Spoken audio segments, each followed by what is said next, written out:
What's up, guys? Hope you're all having a great day today. We are 12 minutes out from starting the show. It should be a good one tonight. I got a lot more going on in this show than I think I led anyone else on to believe. It's going to be quite a fun one. But as always, can you guys hear me okay? Visuals coming in all right? Am I looking my spiffy normal self? I want to thank those of you who got here a little bit early. We'll get some hellos out. Money from Mars here early as always. Happy to have you. Thank you for tuning in tonight, bud. And again, as always, thanks for your continued support. Rhiannon in the house with the cool shades. Appreciate you being here too. Mr. Exquisite, good vibes for everyone. Now, usually he only gives those out to people he knows personally, but he's giving them out to everyone tonight, so let's make sure we tell him thank you. We got Mike T, what's up? Commenting on the downvote. That's going to happen. YouTube, go figure. We got Drummer, don't know who you are. Welcome. Tyson Lee, welcome. I think you might have been here before, but not positive. And Smiley Girl, haven't seen you in a minute. Happy to have you back. But yeah, we're going to be starting up here real soon. We got a lot of stuff going on. How's everyone's week been? Or 2 weeks, actually. I know that a lot has been going on in the world. It seems like things are calming down a little bit, but just as the traditional news stuff calms down a little bit, some other stuff seems to be taking its place. We got some weather stuff going on. I don't know if you guys realize how hot it is in California right now, because I don't talk about it often because it's just kind of part of the job, going out to the swap meet and the thrift stores and whatnot. But the last 30 days, it's been over 100 degrees here in Bakersfield, California, and we're due for another 10 days more, and God knows how many more after that. So, I'm not going to sit here and say I'm jealous of any of those tropical storms that are supposed to be coming in. I saw this big news report, and this guy's going on for about 10 minutes, and he's like, oh yeah, it's a category 1. And I'm like, what are we doing here today? Why are we talking about this? But I would love some cool air to come this direction. We got Momo Slappy, resident lurker. If we got any other lurkers in the audience, feel free to say hello. Feel free to click that like too. Definitely helps us out with what we're doing. I got a dusty mic today. Those of you who don't know, we're doing a little bit of a move here at the house. We got the girlfriend, beautiful girlfriend, as well as her 2 cats moving in. So we're shuffling things around, a little bit of dust, a little bit of construction going on to pull this move off. But it should be done here within, hopefully, the next 48 hours. I know if she's watching right now, she's probably got a goofy, hopeful, nervous smile on her face at the idea of getting it done in 48 hours, but I'd like to think we're going to be done here real soon. I'm itching to go on a trip, itching to get out to the coast and get a little bit of cool weather. Obviously 6 feet apart from anyone at all, because we got to do that social distance thing still, but it should be good. It should be a good time. So, like I said, tonight's show is going to be a good one. We're going to be going over a lot of stuff. I always say this when we go into some of the big topics. I always say get a pen and paper, but this will be a cool one. We're going to be talking about the psychology of negotiations a bit. We're going to be talking about psychology and strategies and pricing. There's going to be some real interesting topics that we're going to be covering tonight. I kind of want to shift more away from the news and more into practical training experiences, things that I'm going through on a day-to-day, the things that really affect people more than like these big eBay selling, eBay's classified. Like, we're going to be on the news for probably only about 20 or 30 minutes today, and the rest of the show is going to be actual practical training. And then, boy, oh boy, do I have a lot of items. It seems like my competitors aren't going out there. And like I said, it's because of the heat. So when I go out to the swap meet and I'm out there, it's usually 2 hours, and it's from 95 degrees to 105 degrees that I'm out there, and I'm pretty much carrying as much as I can. I got my backpack, 2 hands, and then the girl has her backpack as well, and we're just lugging stuff out of there. And we kind of crushed it again today.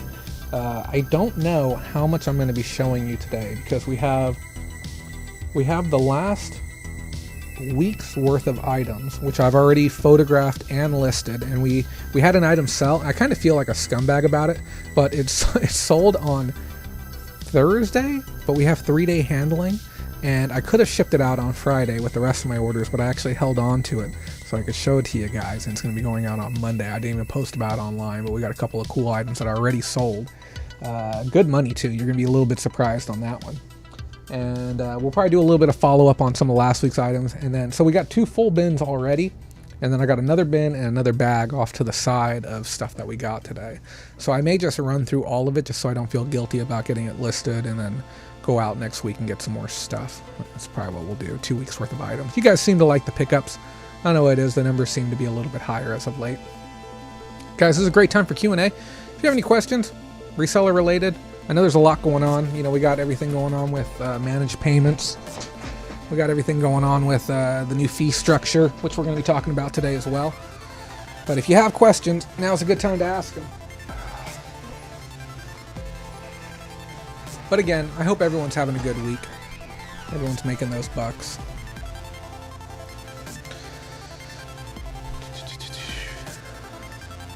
Anyone having any problem buyers? Anyone need to vent? Get something off their chest? What is your focus for Q4, Jay? I got a lot of focuses. We're, what, maybe 60 days out from the start of Q4? I would say be well positioned for the holidays in a non-traditional format. We talked about getting ready for Halloween, making sure that you're positioned right inventory-wise to take advantage of what might be a very interesting holiday season this year. So any type of at-home services around like the Halloween genre, like if you're making like, you know, trunk or treat goods for like people's houses, if you're creating like Halloween type experiences for the home, if you can capitalize on the seasonal end of things during Q4, that's always good. I've talked about this before and I'll say it again too. Also position yourself to be able to buy everything. We talk about running effective ads, and we'll be talking about ads here in the first story of the day.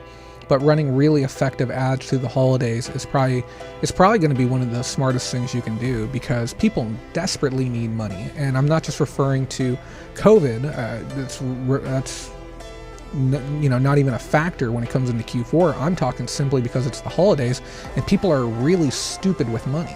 And we're going to be talking about how people have been stupid with money at the end of the show. Believe it or not, we got notes for all of this stuff. But be positioned to be able to buy things, because people are going to want to buy Christmas gifts and don't have money. People who shouldn't, when all right, be buying Christmas gifts for other people will be selling the things that they have to be able to do that. So I'm actually working on creating a master buy sheet right now, which is something that I'm going to be able to pass out at yard sales when I start going to yard sales again. That's going to be able to explain to people all the different things that I buy. And we're expanding into some new categories here, just because I have the assistance of the beautiful girlfriend. We're looking into expanding into books and becoming a bulk book buyer. And we can talk about, you know, different strategic ways to do that, but I would say position yourself to buy a lot through the holidays. And take advantage of the people who have failed to prepare by being prepared with your own money to be able to buy. Also, make sure 100% of your inventory is listed. I see this every single year, people with their death piles, and they carry their death piles into January and they miss that bubble. They miss that opportunity to sell. So, smart money loves stupid people. Yeah, that is true.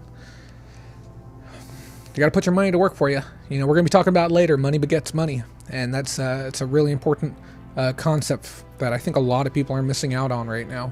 Those who have gotten real money for the first time ever, like real money, like they have thousands of dollars coming in because of stimulus or Rona or whatever, unemployment. Like people are stacking up serious bucks. But we're going to talk about that newfound money and how to use it and how not to use it. I've been seeing a little bit of both. Too many damn cancellations 5 minutes after purchase. La Perfumery, do you want to know how to fix that? I'll tell you right now.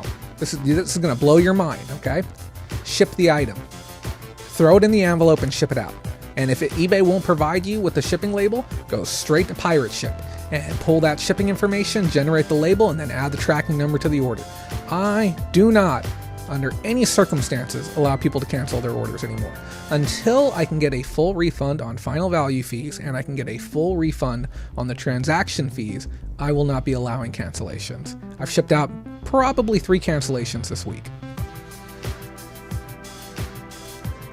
You know, Drummer, that's a very good point. We talk about inventory audits. I usually do inventory audits mid-year while things are kind of at their slowest, so it doesn't bog down anything else. I did mine in March, right when the lockdown really started. I said now is going to be a good time to go through and do my audit, and that's what I did. So making sure that the items that you think are listed are actually listed, and then making sure that items that are stated as listed are still within your inventory. So make sure you check it both directions. But I do free returns. Well, if you do free returns and you do it correctly through eBay's policy, the way that they want you to do it, then you should be eligible to get that return shipping cost back, plus, half your value of the item. You can declare that it's worth half as much, get that $6 shipping credit. But I don't do any returns at all. I stopped over a year ago, and I've advised everyone, stop doing returns. It's not going to help your business right now. People who want items are going to buy items irregardless of the return options, especially as we come into the holidays. Yes, certain category type items are going to benefit, and they're going to have an uptick from having the returns option. But for the most part, if you're selling just nonsense, it's not really going to make much of a difference. Oh, it's my jam.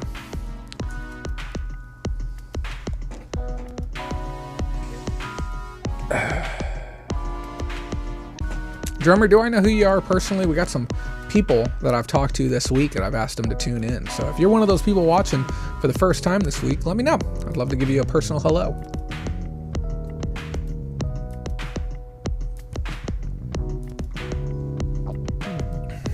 I need more coffee.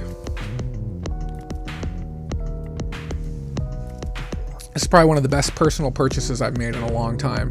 This is a Starbucks stoneware mug with a ceramic base to keep the heat, and then a rubber grommet over it. And it's lovely because I can clack this bad boy down onto the desk and it doesn't make a sound. It keeps my coffee super toasty.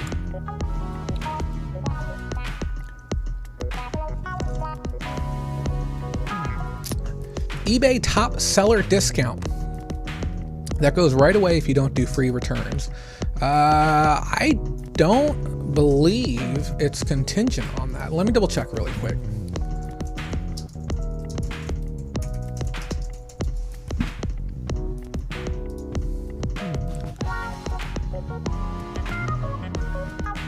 You get enhanced visibility, top rated plus seal. You get the we protect all sellers from abuse. Qualify as top rated. An eBay account must have been active for at least 90 days, 100 or more transactions, defect rate less than 0.5, case closed resolution less than 0.3, late shipment rate less than 3%, tracking uploaded and stated handling time. Once you meet these requirements, we'll automatically upgrade you to top rated seller. So there is actually no return mandates to be a top rated seller from what I'm seeing here. So I'll go ahead and add the link so you can go ahead and reference up on it. And I'm not sure about that discount anymore. I don't know if they give you the 10% on your bill anymore. So let me go ahead and add that link. Guys, have you ever used telehealth? Oh my gosh, I did it for the first time the other day. It's kind of wild. I was able to talk to a doctor over the internet. Go figure. And it was so cheap. It was only $35. Yeah, I got this little issue. I got a little ringworm. It's horrible. But they gave me some medication. The only problem now, though, is I'm no longer going to be a fun guy. Let's get the show started.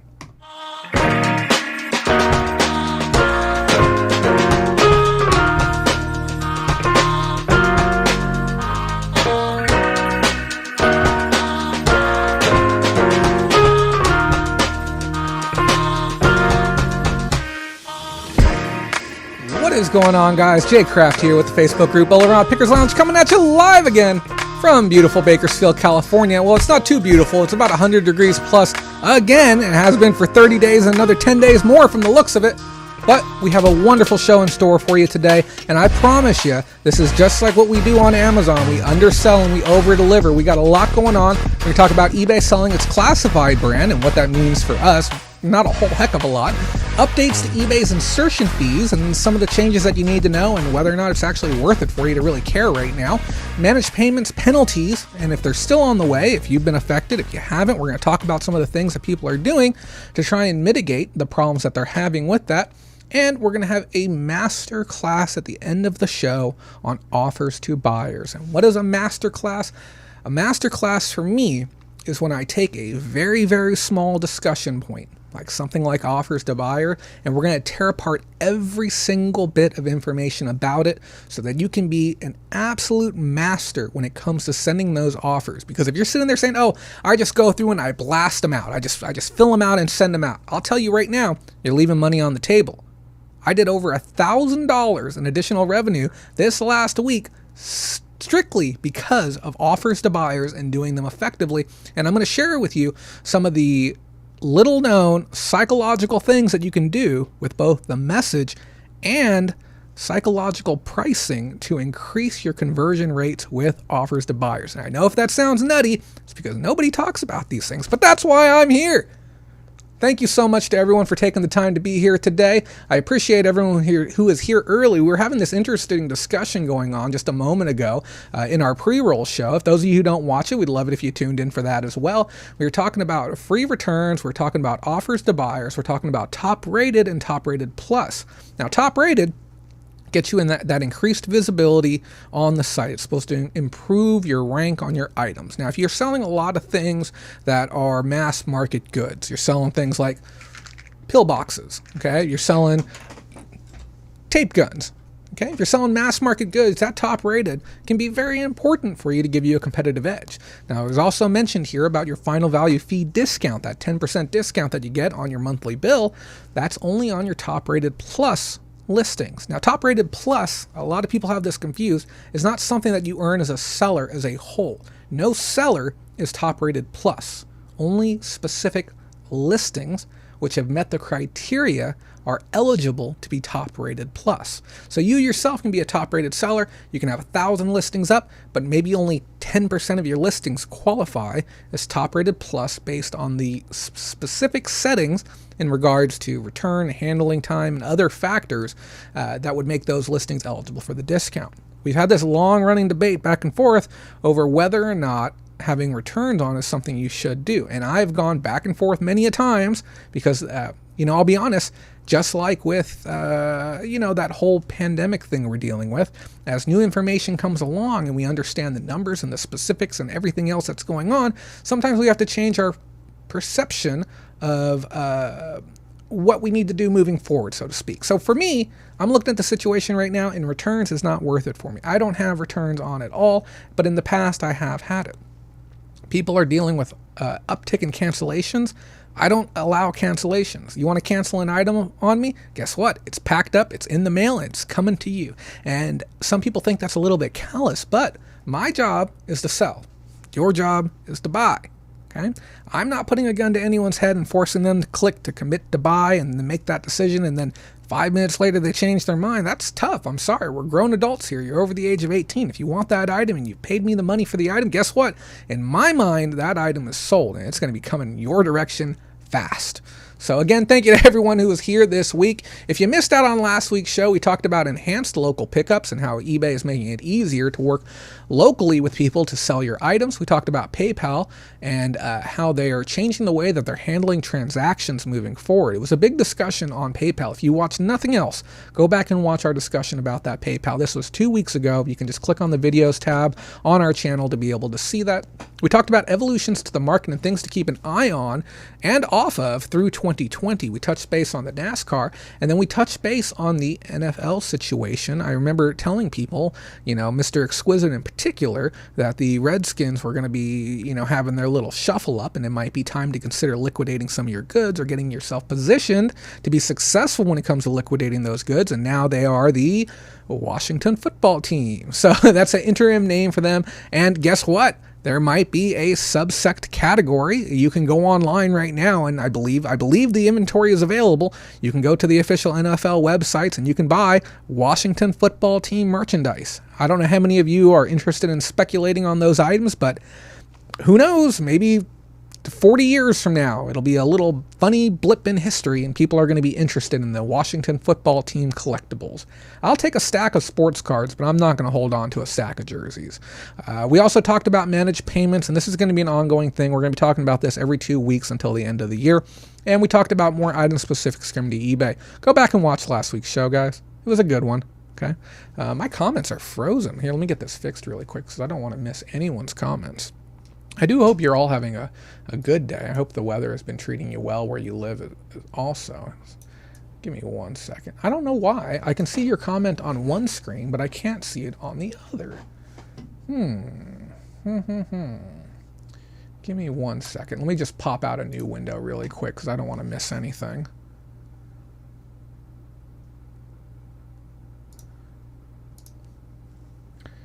Might just have to look at the other screen. I think I'm just going to look at the other screen for right now until this bad boy catches up. Looks like we got a little bit of a lagging issue going on, but not a big deal. Okay, guys, so what I wanted to talk about firstly today is I had a pretty successful deal. Now, if you're not one of the members on our Facebook group, I really must insist that you go and join. It's completely free. We talk about all kinds of different stuff, but I also post up some of the stuff that I get throughout the week. I post up different local scores and different things that I find that are interesting, and I also share my sales with you. If you missed it, okay, I shared that book up there. You see that little Harry Potter book? Last time we were on air, I talked about that book, and later we learned that it was actually signed by Emma Watson and Daniel Radcliffe and one of the other kids that was in the movie, and we posted pictures about that. And if you remember that Puzz 3D puzzle, that big one of the New York skyline, that sold for $200 this week, and we posted that. So I strongly recommend you go check it out. But this week I made a great buy. I bought some Sega Saturn stuff. I wanted to talk to you really quick about what I consider probably one of the best deals that I've made in a long time. And I'm not talking about the monetary value of the deal and how much money I made on it. I'm actually talking about the way that the deal was executed. We've talked a lot this week, especially privately within group chat, about the way that you communicate with customers and how to get the most out of them and how to make transactions a little bit easier before the transaction as well as after the transaction. There's a lot of ways of going about it. This week I started a new job. Believe it or not, I have a traditional day job. I am a government employee, which I know sounds shocking. It's just as shocking to me when I say it, but that means that they're going to give me money and I really don't have to do anything. It is fantastic to be a part of the system. I'm actually a census field supervisor for the 2020 census this year. So it's my job to ensure that a whole host of employees are doing the things that they're supposed to be doing and that they're not lying about their hours. And it's a fantastic opportunity for me to make an extra about $1,200 a week working from home, and I can do it while I'm doing my other work, which I absolutely love. Double the money. Well, while I'm doing this job, I'm learning a heck of a lot about how to interact with people. And I've always been a classical salesman by nature, and you guys know I'm a bit of a wordsmith when it comes to dealing with people and their problems. But I decided to apply some of the things that I learned. Like there's a thing called the A+ model that we use to work with employees, and there's a thing called the 4D that you use to resolve problems: define, discuss, discover, document. And there's these different things that they've taught me.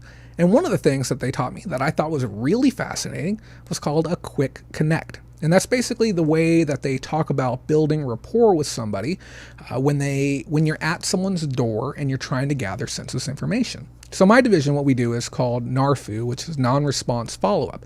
If you didn't file your census information, guess what? We're going to call you. If you didn't mail your thing back in, guess what? We're going to knock on your door. If you tell us you don't want to talk to us, that's fine. We're going to knock on your neighbor's door. We'll even talk to your postman. We might even show up at your work. We're going to get your census information. Make everyone's life easier. Just provide it for us, okay? And trust me when I say this, we're sworn to oath. You don't have to worry about anything. It's a completely separate entity. Information can't be used for 72 years. I'm sworn to a lifetime oath of secrecy at this point. Help us out. Do your darn census. It makes everyone's life easier. They will literally go to your house 6 times, okay? 6 different people will go to your house and attempt to gather that information. And you can keep telling them no, but we'll talk to your neighbors if we have to. It's wild. So one of the things they talk about is a quick connect. Now, I have history with buying and selling video games. It's something I've done for a long time. You guys know I used to own a game store, and it's something that I really, truly enjoy doing. And I had somebody call me, and I thought, you know what, hey, this is going to be a good opportunity for me to use some of the new tools that I've learned and actually apply them working with somebody in a very casual sense. And he calls me up, and he says, hey, I saw your ad online. I run ads. We're going to talk about the importance of running ads later. I saw your ad online. I got a whole bunch of Sega Saturn stuff. I'm like, oh, Sega Saturn? That's awesome. I'm like, I haven't played on one of those in forever. He's like, oh, yeah, no, it's really great. I'm like, you got any good games for it? He's like, oh yeah, no, I got Knights, and I got, and he lists off, he's like, I got Darius, and I got this other game, and he lists off a handful of games. I'm like, that's awesome. And I actually played Darius when I was a kid. I told him, I'm like, I love Darius. I used to play Darius for the Super Nintendo. And right there, we had built an immediate bond over the information that he had provided for me. We had done a quick connect. Now I'm not just some random guy running an ad online. I am a fellow video game enthusiast who is taking a very high interest and a genuine interest in the inventory that he has for sale. Now, I'd run into a lot of people who like, I run ads. People call me, I talk to them, but they just don't want to sell me stuff. I can't meet with them on price. We can't make it happen. And oftentimes people are missing those early elements, the psychological end of things. People don't often want to sell their things. They don't wake up in the morning and say, man, I really want to sell my childhood possessions today. It just doesn't happen that way. And you have to take the time to connect with your consumer, your buyer, your seller, whoever you're working with, better understand them and the situation, build that rapport, and make that quick connect. So I talked with him, told him how cool the console was, and I said, hey, do me a favor, send me over some photos. I'd love to see it. Send it over to the number that I just called you on.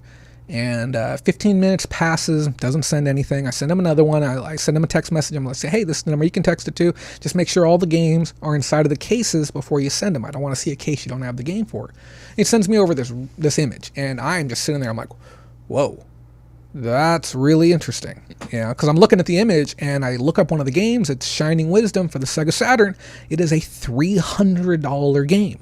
And I'm scanning the rest of the image right there. And yes, it is social engineering. And I'm scanning the rest of the images, the games, and I'm looking around. I'm like, okay, 2, 3, okay. About $600 in value that I'm seeing just in the image. And I call him back because I told him before I got off the phone, I'll call you back after I get that image. I want to leave that door open to have a voice negotiation and voice discussion with him. I call him up and I start talking to him. I say, hey, love the games, looking great. Because I don't want to downplay anyone's inventory. I know some people will try and beat up on someone's inventory. And they'll try and like make it garbage almost. Oh yeah, I'd love to give you, your cases are cracked. They look scratched. They look dirty. They'll disrespect the inventory. Oh, those aren't that great of games. I've never even heard of this one. It's like, no. Appreciate the goods with the consumer. Show interest. It's all right to show interest. You're showing interest as a fan. You're not showing interest as a reseller. You're not frothing from the mouth with the opportunity to buy these items. You're just liking them. And at this point, I want to fish for a price. I want to figure out what the best pricing will be that I can get. Because you have to remember, we're not mind readers. We can't talk to people on the phone and immediately figure out, oh, this is the least amount of money he'll take, or this is exactly how much he's hoping for. But we will ask questions to try and better understand what type of pricing we can actually get away with. Okay, because we need to understand the situation. I have a list of things here that I think a lot of people will look past that can help you determine what price the consumer is actually expecting. These are factors that are easily ignored. What time are they doing business with you? Okay. Did they call you at 6 a.m. in the morning? They might be a drug abuser. Okay. Is there like that quick pace in their voice? Are they really eager? I gotta get this stuff sold quick. Okay. You gotta look for those cues. What time are they doing business with you? This person initially called me at about 7 p.m. End of day. Okay, everything's buttoned up for the day. And I even told him right off the bat, I'm like, if you'd like to button this up today, we can get you done. We can get you knocked out, squared up within 45 minutes. Just go and send me over your images and we can do what we can do for you. Oh, that'd be great. That would be great. The idea of getting paid tonight would be great for him. What are they looking to spend the money on? What's it going to? Any reason you're looking to sell today? Any reason why you decide you want to let your Saturn games go? Figure out the motivation for the money. And now I know you've heard people say the hot button. Once you know what their motivation is, you can sit there and you can keep pressing that hot button over and over. Why does somebody want a home security system in their house? Oh, they saw the riots on TV. Then you're selling them home security. They say, well, I'm really not sure. I'm like, well, the reason why I'm, even pressing the matter is because you said you had some concerns about the rioters on TV. I'm just trying to help you with your problem here.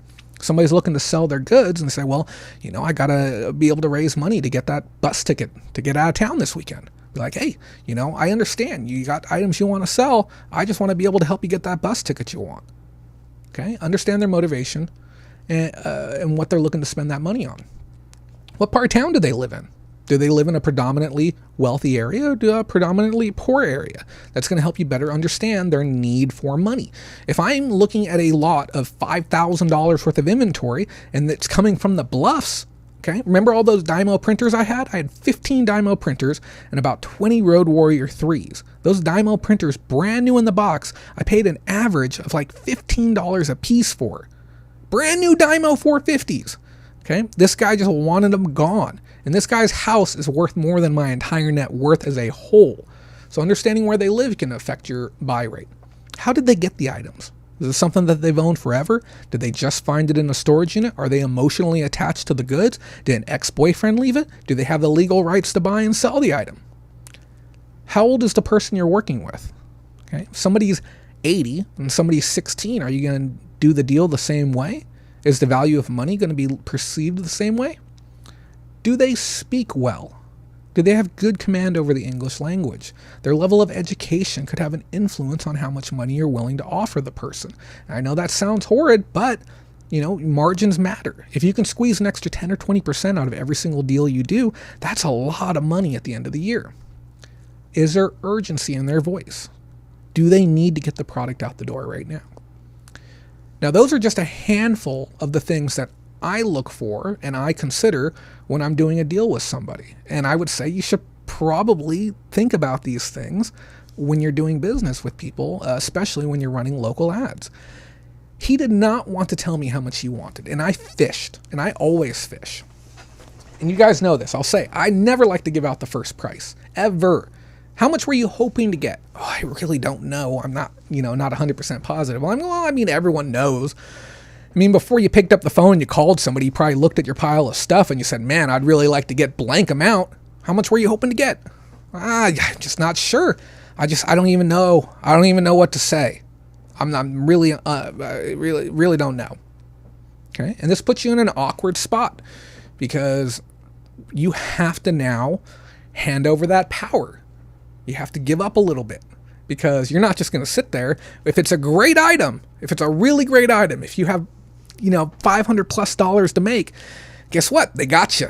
They got you good. And you're going to have to give them a number. There's no two ways about it. Now, if it's a meh lot, you can say, you know what? I'll tell you what. Once you know, give me a call back. We'll be here. We're going to be open all night. Just give me a call back when you know. But with a lot like this, I wasn't going to let it go. And I know some of you are here for the news, but this is important stuff for me. I love talking about this stuff. And if you enjoy this stuff, hit like, let me know if you enjoy these types of discussions. These are the things that get me hot and bothered and ready to go out there and do some sales. He did not want to give it to me. He did not want to give me a price. So I want to tell you 3 reasons why people will not give you a price. Something that you might want to think about as well. First one, they're afraid of leaving money on the table. Nobody wants to leave money on the table. Everyone wants to get the maximum amount of money they can get for everything that they sell. Now, with their perception of what maximum amount of money is can be wildly different. He could be looking at his stack of goods. He could believe, just for whatever reason, people come up with numbers all the time. Oh, this has got to be worth at least $200. Oh, it's got to be worth at least $300. And for whatever purpose, they don't want to feel like they're getting shorted. They want to feel like they got a good deal. And they can almost guarantee a good deal if they're not the first one to throw the number out. Number 2, some people are just naturally nervous about leading a discussion regarding pricing. Some people are afraid that they're going to be judged for the number that they give. Whether it's in their best interest to give that number or not, they are afraid of any scrutiny or any backlash or any ill feelings or any moments of uncomfortability by giving out that first number. It's the same reason why some people can't even negotiate with people at the swap meet. Somebody has something for $20 and you're looking at it and you're like, man, I'd give the guy $15, but some people are just so uncomfortable they can't even counter at $15. They can't even say the words because the fear of rejection, the fear of being told no is just too great to them. The same thing is true when somebody has to lead off with the price. It can make them feel very uncomfortable. And third, they didn't research the item at all. They have no clue what they're looking at.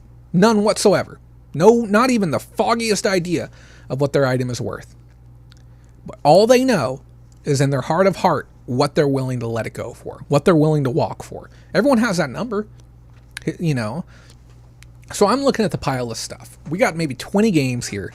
We got a console, and I'm looking at them like, okay, generally speaking, people have bulk amounts of stuff like this. They'll look at their console and they'll value it at 20 or 25 bucks.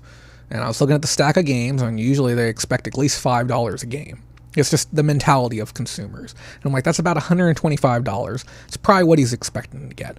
And I mull it over some more. I'm like, people like really round numbers, though. That's just the way that consumers work. We're going to talk about the psychology of numbers later. He probably wants $100. That's what I was thinking. He probably wants $100. So how am I going to go about this? How do I do this dance from here to make sure that I get a good price and that the customer is going to be happy? Because the last thing you want to do is to throw out a crummy offer, because you will instantly break whatever bond you've established with the consumer. You will lose the confidence and the trust that the consumer has placed in you by choosing to call you to do business with you, and you will insult them. Don't throw out crummy offers. You know what happens when you throw out crummy offers? If you ever tried to do business with somebody and you give them a number and they're like, well, yeah, okay. Yeah, I'll do that. I'll do it. And you can hear the pain in their voice and the sheer level of uncomfortability. Now, sometimes you're going to go ahead and follow through on that deal, and that's going to be that. But have you ever gotten that over the phone, and then 20 minutes later, 30 minutes later, an hour later, you get a text message that says, you know what, I decided I'm going to keep it. Or my boy said that he wants it, so we're just not going to sell it. Or, you know, we're just going to keep it around the house. The holidays are coming up. I've heard that. But you also forget something. I live with another reseller. I've heard that before, and then guess what? I seen the item inside my roommate's room later that day. He had actually ended up working with the buyer. So sometimes a buyer will commit to a deal with you and continue to fish that item later. So if you offer them a crummy offer, okay, you're risking and jeopardizing that sale at that point.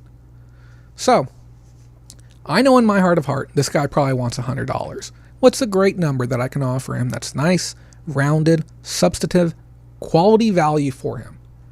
And I say, I'll tell you what, I appreciate the games. I appreciate you choosing to work with me. You said you want to do this tonight, right? So if we can come to a number that works for both of us, I can just drive over there and pick it up. Oh yeah, definitely. Yeah, you can come by right now. I'd love that.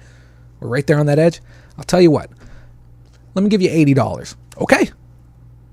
Oh, great. He's like, yeah, no, that works great. I'll be happy. He's like, I'll be honest with you. I was hoping to get 100, but $80 is fine. Yeah, if you'll pay me tonight, I'll take $80. Great. I get in the car, drive over with Daniel, standing out there, got a whole box of games for me. Got the console in there and everything. Loaded up. 20 minutes later, I'm back home. Go through everything. Got about $800 in value in that box. The ad that I ran cost $3. If you're not running ads in your town, you're working harder than you need to work. It's very, very important. I spend $9 a month on advertising to advertise in 3 different categories on Craigslist. I'm one of the few people who is willing to spend $3 to run one ad on Craigslist. And I don't understand why. Okay. The only reason I would run more, I just forget. I'm too busy. Run ads in your town. If you want to talk about effective ads, reach out to me, bolorama.com. Send me a message request. We'll talk about effective ads. We can even brand them for your town.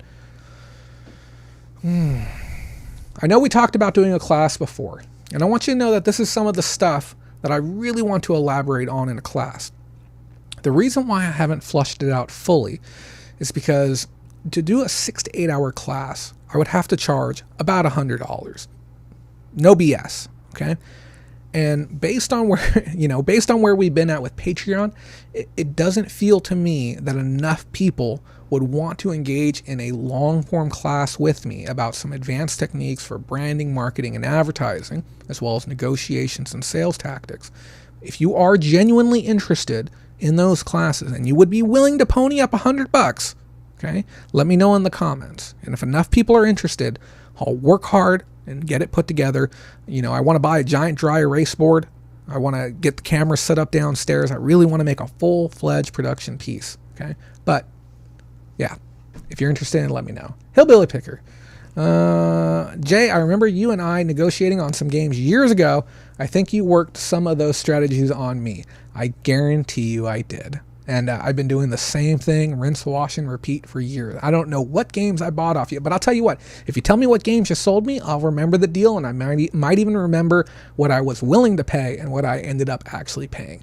And just as a side note, if this client had pushed and he said, there is no way that I am willing to sell you this lot for less than $300, you can take it or you can leave it at $300. Do you want it? I would have gotten in the car and I would have driven over there and I would have handed him $300. That's just how it is. SNES Hagane Incantation. Yes, I bought those games off you online. I bought the pair of them together, correct? And that was a great deal. I ended up flipping those out later online. And I remember that we had to do an authenticity check on them as well. This was before Hagane got really stupid. And I haven't seen the pricing on Incantation, but I don't know if it's too crazy just yet. But that was a good deal. I remember we didn't come to an agreement on the first try. We had to do a few go-arounds before we got there. But yes, like I said, later we're going to be talking about psychological pricing and what you need to know. Let's go in and pull up our slideshow for the week. Let's talk about some stuff that you might find to be more interesting. Firstly, we're going to thank our patrons. As extra special thank you to Ashley, Brandy, Rob, Tina, and JRB. If you guys don't know about Patreon, go check it out. It's how you can support me to continue making these shows. I also want to give a special thank you to Rachel Webb. She's been one of our patrons for going on 3 years, just recently stepped away from the Patreon community, so thank you for your super extended long support. Oh, can we do the confetti still? Hey, there we go. Thank you so much to you for that. I do appreciate your time with us. Let's talk about some news, though, because that's important. I think some of you guys are here for news, right? What do we got going on? Oh, no, we're not on that one. Hold on, let me put this away. We are not to that part of the show yet. We don't have a slide for the news. First up, eBay. First they let go of StubHub to Viviago, and now they've let go of its classifieds division to Adevinta. I'm not sure if that's the correct pronunciation of it, or Adevinta, not sure, but Adevinta is a Schibsted's international classified company established on the Oslo Stock Exchange in April 2019 as the largest IPO in Norway since Telenor.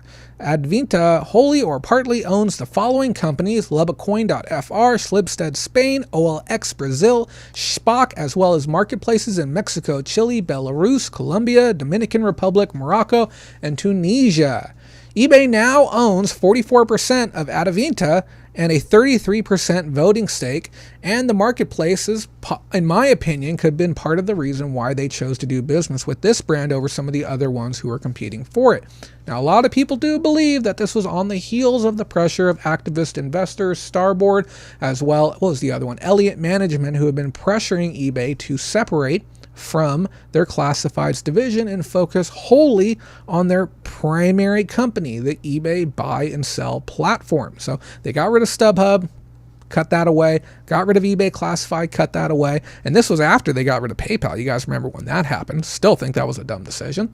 But basically, they looked at $2.5 billion in cash coming in and 540 million Adevinta shares. So the total buy rate was $9.2 billion. So eBay is stepping away from its classified in that sense, But like I said, they own 44% of Adevinta now because of the shares that they received during the deal. So eBay is still very much so a part of the classifieds business. They're just doing it under a different name, which is probably going to be good for share stock values. We saw a little bit of movement with eBay going down, Adevinta going up, which is going to happen. I mean, there's pretty much less there going on with eBay, but what they choose to do with that money is going to be really, really interesting moving forward. eBay CEO Jamie Iannone, this sale creates short-term and long-term value for shareholders and customers while allowing us to participate in the future potential of classifieds business.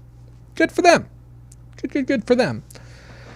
Hillbilly Picker says, yes, I learned a lot from you and others. Thanks. Hey, happy to hear that, buddy. You should join our Patreon community. It's a good team. Donald Lockwood, everyone is told not to be the first to give an offer, so how do you know who goes first? Definitely listen to that whole discussion, but like I said, if you have to, you got to do it. You can't leave the money on the table sometimes, but just try and make sure that your offer is enticing enough that you can close and you don't insult the person that you're working with. Guys, we have significant updates to eBay's insertion fees that could mean lower cost for you coming in August 1st, 2020. So believe it or not, I have all these slides put together and I haven't looked at them yet. So we're going to look at them together. So I'm going to make this a little bit bigger. That's what she said. Okay, there we go. And we have monthly zero insertion fees listings starting April 1, 2020. So before August 1st, and this is for people who are not on managed payments. And we're going to talk about managed payments here a little bit more in just 1 second. If you have a no store, okay, you went from 50 auction or fixed price listings to now 200 auctions or fixed price listings. If you have a starter store, you're going from 100 to 250. If you have a basic store, you're going from 250 over 250 fixed price and auctions respectively, but auctions specifically in fashions and collectibles to 350 fixed price plus 250 auctions and fashion and collectibles. Let me take a look at this comment really quick. Tyson Lee, how do you take advantage of eBay's accessibility to bidding? Will that guarantee more sales and sticking to buy it now option? I don't like bidding. I don't like it on eBay. If you go back and view our how to price anything video, we go into great detail and talk about how auctions should only be used when you're having difficulty determining the actual value of a price for whatever reason. Maybe you don't use Terapeak, you don't use specialty groups, there's no historic pricing or anything to that effect. Or if you have something that's in a bit of a frenzy at the moment, maybe you have some really interesting art, you have some Banksy or some Warhol or something that there's enough captive people interested in that they'd be willing to engage in a bidding war. But here's the thing. If you have anything truly worth bidding, send it to Heritage Auctions. Don't put it on eBay. That's my word of advice for you. But if it's small time items, there's almost always a buy it now price. So, like I said, these are the prices you're looking at if you do not do managed payments.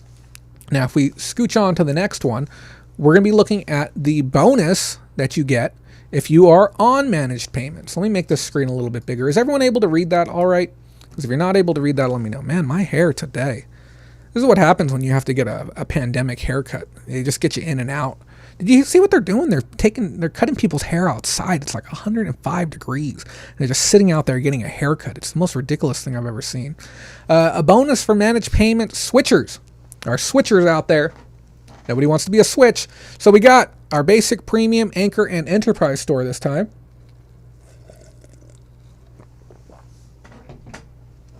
And if we look at the basic store, we're seeing a huge jump from 250 fixed priced listings in all categories, plus 250 auction listings in fashion and collectibles, to 10,000 fixed price listing in select categories, 350 listings in all categories, and 250 auction listings in fashions and collectibles. So this is a significant addition, 10,000 additional listings. Now, those of you going on premium stores, you're looking at 50,000 fixed price in select categories. Now, those of you who are doing Anchor, Enterprise, you're not going to see as much. Anchor is going to see a meaningful impact. Enterprise Store, not so much. Now, the thing is, you have to keep in mind it is select categories. So if you're somebody who is selling within these select categories, you're going to be in great shape. So what are the select categories? We're going to take a look at that right now. So when it comes to dealing with the auctions, we're looking for auction listings in specific: antiques, art, clothing, shoes and accessories, coins and paper money, collectibles, dolls and bears, entertainment memorabilia. And with the dolls and bears in particular, you're going to want to make sure you look for the limited edition certificate of authenticity, Fugazi, single print run, numbered, hand signed, super hyper gold rare deluxe edition bears when you list those online. Entertainment memorabilia, health and beauty, jewelry and watches, pottery and glass, sports memorabilia, fan shop and sports cards, stamps, toys and hobbies. And when we talk about select categories for buy it now listings, the one that really matter to all of us, we're looking at sports memorabilia, cards and fan shop, sports trading cards, toys and hobbies, collectible card games. That's a very, very narrow line. Collectibles, music, books, DVDs and movies, stamps, video games and consoles, specifically the video games category, crafts, home and gardens, specifically party supplies under the sub-tree, greeting cards and party supplies. So we have very, very fine restrictions. Now, the thing is, there's a lot of you sellers out there who are only doing video games, who are only doing cards, who are only doing collectibles, only doing music, only doing books. A lot of you out there who can actually save quite a bit of money from these types of changes. And what am I talking about? Well, if you're currently on a premium store, you can drop it down to a basic store, because with those 10,000 listings or 5,000 or whatever it comes with, it's probably going to be enough if you were on a store that only had 1,000 before, and you're going to save about $40 a month by making that switch.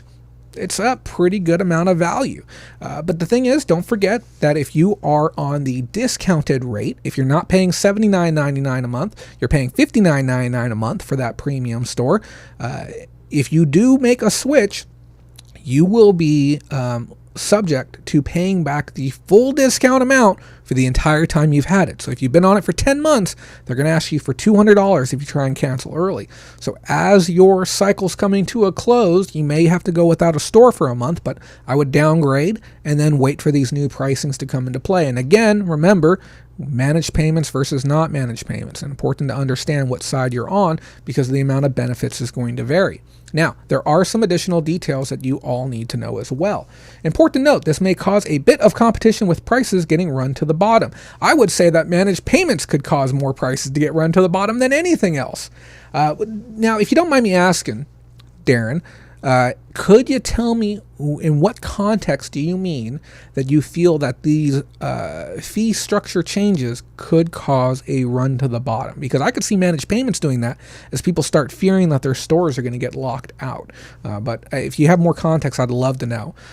Now, there are some other things you should know. So we have this last little slide up on screen for you here right now.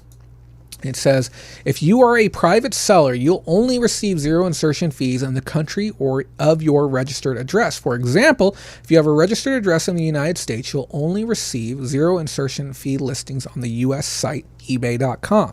So if you're one of those sellers who has 7 different countries set up, you're only going to get the free listings within your country.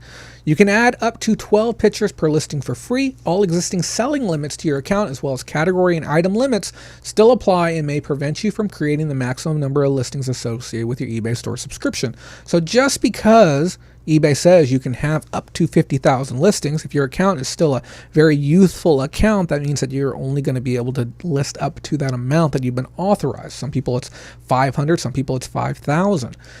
The following count towards your monthly allocation of zero insertion listing fees, which would be manual and automatically relisted items, the original listings, and each monthly renewed for good till cancel listings, listings that you personally end early or that we end early, so if they flag a listing and pull it down for whatever reason, and duplicate identical auction style listings, even if one or more of those listings doesn't immediately appear on eBay. Cool. So we have to speed on that. Those are all the things that you need to know in regards to the new fee structure. Now, while we're on the topic, let me read this real quick. Mr. Exquisite says, select categories getting free listings means more resellers may try to concentrate on these categories, causing an influx on the same CDs, DVDs, video games, causing a bit more competition. I don't necessarily know if, when we talk about the type of stuff that we generally work with, which would be like secondhand DVDs, secondhand books, secondhand CDs, and stuff to that effect, if there is a whole lot of supply that's being held back specifically due to the fee structure on eBay. Now, will there be more? Sure. I mean, anytime you open up the gates, I mean, look at Mercari. Millions of listings were created because the gates were open to be able to run free listings over there. So could we see an influx of inventory? Yeah, it's certainly possible, but I don't think that anyone's saying I'm not listing my copies of, my first print CDs of Tool because, I have to pay a quarter or 30 cents to run a listing. So that's the only reason I'm holding back these items, or I'm holding back on quantity, or I'm holding back on taking the time to actually list. I don't know if it was a temporary thing, if they said, hey, we're going to be doing this for 6 months, I would say yes. People are probably going to run in, flood the market. But they said that this is actually going to be a permanent change, which I questioned you on earlier, and I did some review. And you are right, it is a permanent change that they're making to do this. Now, the thing is that kind of rubs me a little bit, just a wee bit of rubbing, okay, is that in Europe, you get like 1,000 free listings every month, regardless if you have a store or not. So it feels like they're still kind of spoon feeding us these little servings of things that we can actually benefit from as sellers over here. And again, I'm still shocked that we got Terapeak for free. Well, those of us who have a store who are paying their $30 to $50 a month. Now, on the topic of fees, I wanted to touch base on something. Did you guys know that there was an international fee when you have to process international money? I knew that there was a fee there, but I didn't realize it was like an actual tangible thing that we needed to worry about. The transaction fee here for domestic transactions is 2.9% plus 30 cents. However, the international money, when it comes in, this is going to be something you're going to want to keep your eyes open for managed payment, is 4.4%. So there are certain categories on eBay with managed payments that are already rocking right at 14.5%. It's really high. And with this, you're going to be looking at an extra 1.5%. So you can be looking at 15.5%. And don't forget, if you're in a category where you have defect issues and you're, underperforming within a category, eBay will assess that extra 5%. You could be paying 20.5% on a sold item, minus your base cost, minus your packing supplies, minus your shipping, minus your taxes. So be really careful, okay? I also want to ask you something too.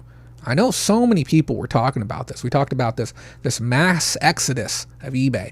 Everyone's going to leave eBay when managed payments comes. Everyone's going. No one's going to stay. Watch out. eBay's doomed. Where are you? Where are you? Where are you guys at? You have people who genuinely said, I'm not going to make the switch. It's not going to happen. Every single person I've talked to has made the switch. Either they made the switch out of fear that their store was going to be interrupted, their revenue was going to be interrupted, that they're going to miss the boat on managed payments and they're not going to be able to get on it, they're not going to be able to get the support when they need it, or they broke when they were offered incentive. $50. Some people broke for $50. People that I've been watching complain for years, like a whole year. I'm not going to do it. I'm not going to give eBay my bank account information. Oh, $50. Ooh. Okay, fine, I'll do it for $50. Blows my mind. I can't believe you guys. I still haven't switched. I'm not being forced to yet. I'm going to be the last of a dying breed.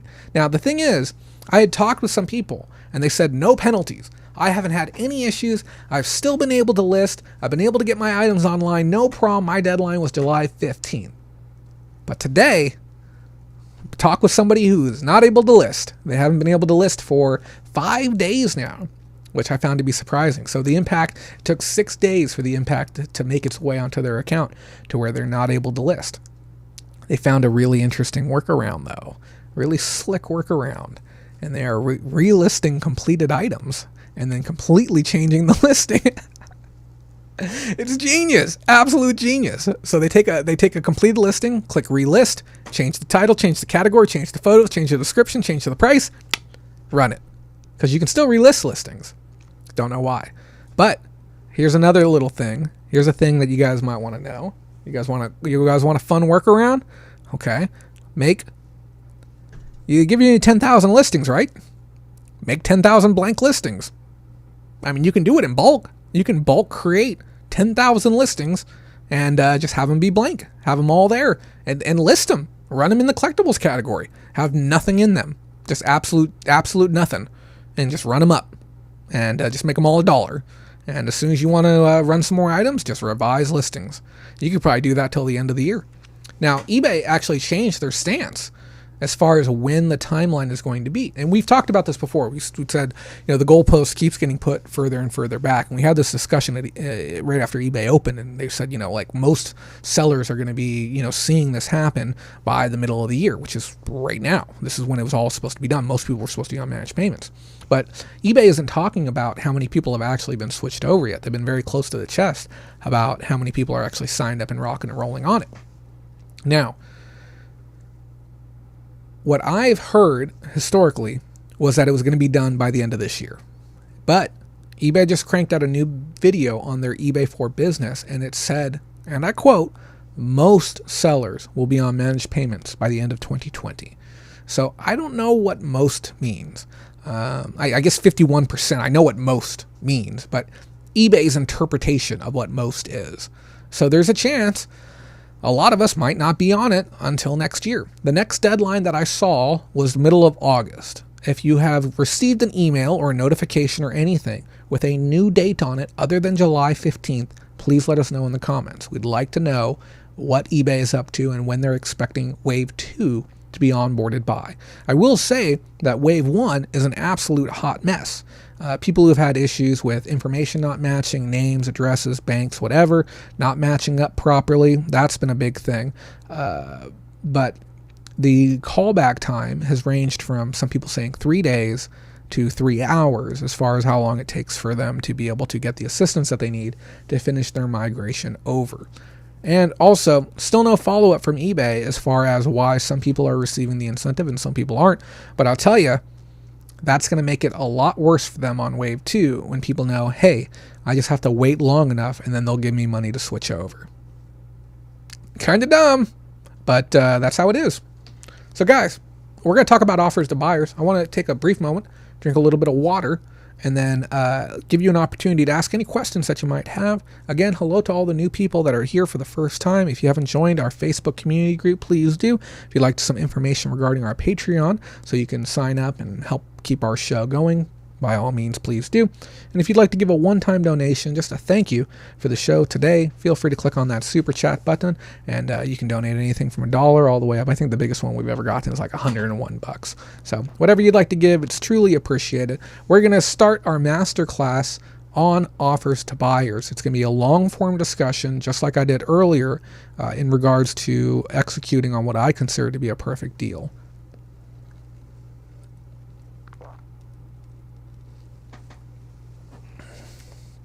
Let me put that Patreon link up there too. And I do hope everyone's having a good night tonight. I notice our crowd is a lot smaller for some reason. I did all the same advertising that I normally do, but I guess a lot of people will be catching this on the replay. Is there some empty MLB game going on tonight that people are watching? Something going on? People are in their cardboard cutouts. Anyone got cardboard cutouts at home so that way they can feel like they're there at the stadium? So, offers to buyers.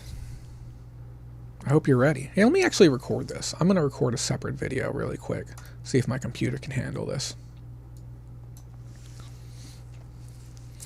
Hi, Zaida. Hope you're doing well. Hope you're ready for our masterclass. So, offers to buyers is one of the most valuable tools that eBay sellers have at their disposal to be able to quickly not only engage with consumers that are actively interested in their items, but also ramp up their revenue anytime they feel like they need it.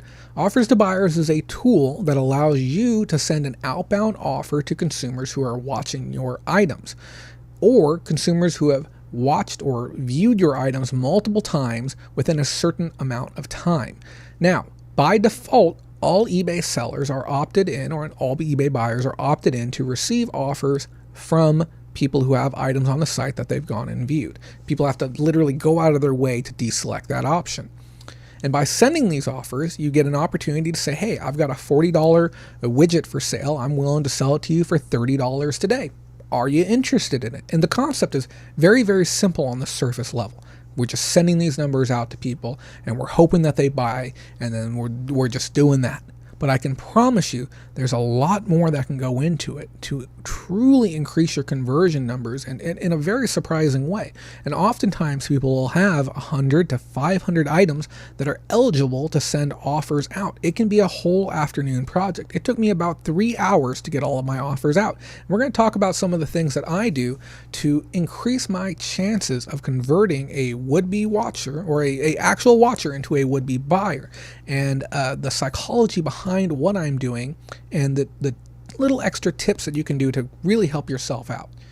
One of the first ones is timing. And a lot of people don't understand how important timing can be. If you're sending your offers out willy-nilly any day out of the month, you're really screwing yourself, because paydays and first of the month, last of the month, 15th, Fridays even sometimes, and then if there's holidays approaching like Valentine's, Christmas, Halloween, if you time your offers correctly, you can expect a higher level of conversion from the people that are looking at your items. A lot of people only do their buying on payday.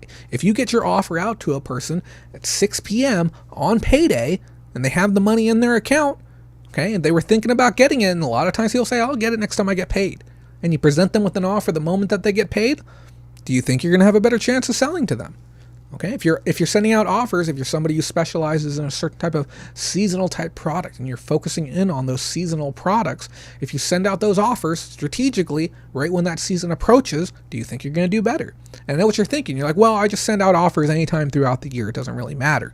Okay, because people are going to get it or they're not going to get it. Okay, well, I think that your Halloween costume is going to be more effective to send offers out the month before Halloween than it will be the month after Halloween. I'm just saying, this makes sense, right? And the reason why it's important to time it is because you get one shot. Okay, it's not like you can send an offer to somebody and then a month later send them another offer. It does not work that way. You get one chance with each watcher, one chance with each new person who's viewed your item multiple times, and that is it. There's no opportunity to rekindle that moment with the person. I would rather not send one and wait for the correct opportunity to be able to send it. One of the other things that they've recently added was the ability to do a counter offer on your offer as you send it out. So you can say, my $40 widget, I want to sell it for $30, but there's a little box and you can choose to mark it, and it would allow somebody to counter offer your price. But when should you use this option? Well, I've got a few reasons. One, if there's a really weak buyer pool. No one wants widgets. What's a good item? Matchbooks. Great thing to think about. Not many people are collecting matchbooks anymore. They're just losing cultural relevance. Matchbooks is something that I would consider has a very weak buyer pool, and you may want to leave the door open so that way people can start that discussion with you. Another reason, you've intentionally priced your item too high. For whatever purpose. You've priced it sky high, and your offer, as good as your offer may look, it might still be far too high, and you know it. You know your price is just stupid. You're just hoping, you're crossing your fingers. Maybe this guy will be the greater fool, and he'll be the one to pull the trigger on my item. That's another reason you want to. Another reason is if it's an item that's commonly negotiated, or it's an item that you would like to negotiate on for whatever reason. Okay, there's some items that you see a fair amount of bickering back and forth on pricing. What's a good example of that? Pop figures. People like to negotiate on pops. People like to feel like they're getting a good value. So if you have a $40 widget and maybe you say, okay, you know what? Hey, I'm not going to offer it to him for $30. I'm going to offer it to him for $34. Okay, but I'm going to leave him the opportunity to counter offer. Heck, he might take it at $34, but he might counter you at $30. Just as good. Counting you at $28. You come back at $30. Guess what? He feels like a winner, and he converts and closes. So some items you're going to want to play that dance with people, and you're going to want to let them feel like a winner. We just have different types of buyers and different types of consumer habits when it comes to dealing with these offers to buyers.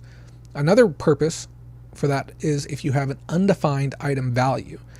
An item that either has no history whatsoever of being sold for whatever reason, or if you have something that is, let's say, handmade. You have a crocheted Sonic and Knuckles, okay? And there's no real defined price, so you and the person can work together to try and define what would be a fair selling price for that item. And that's when you would leave that on.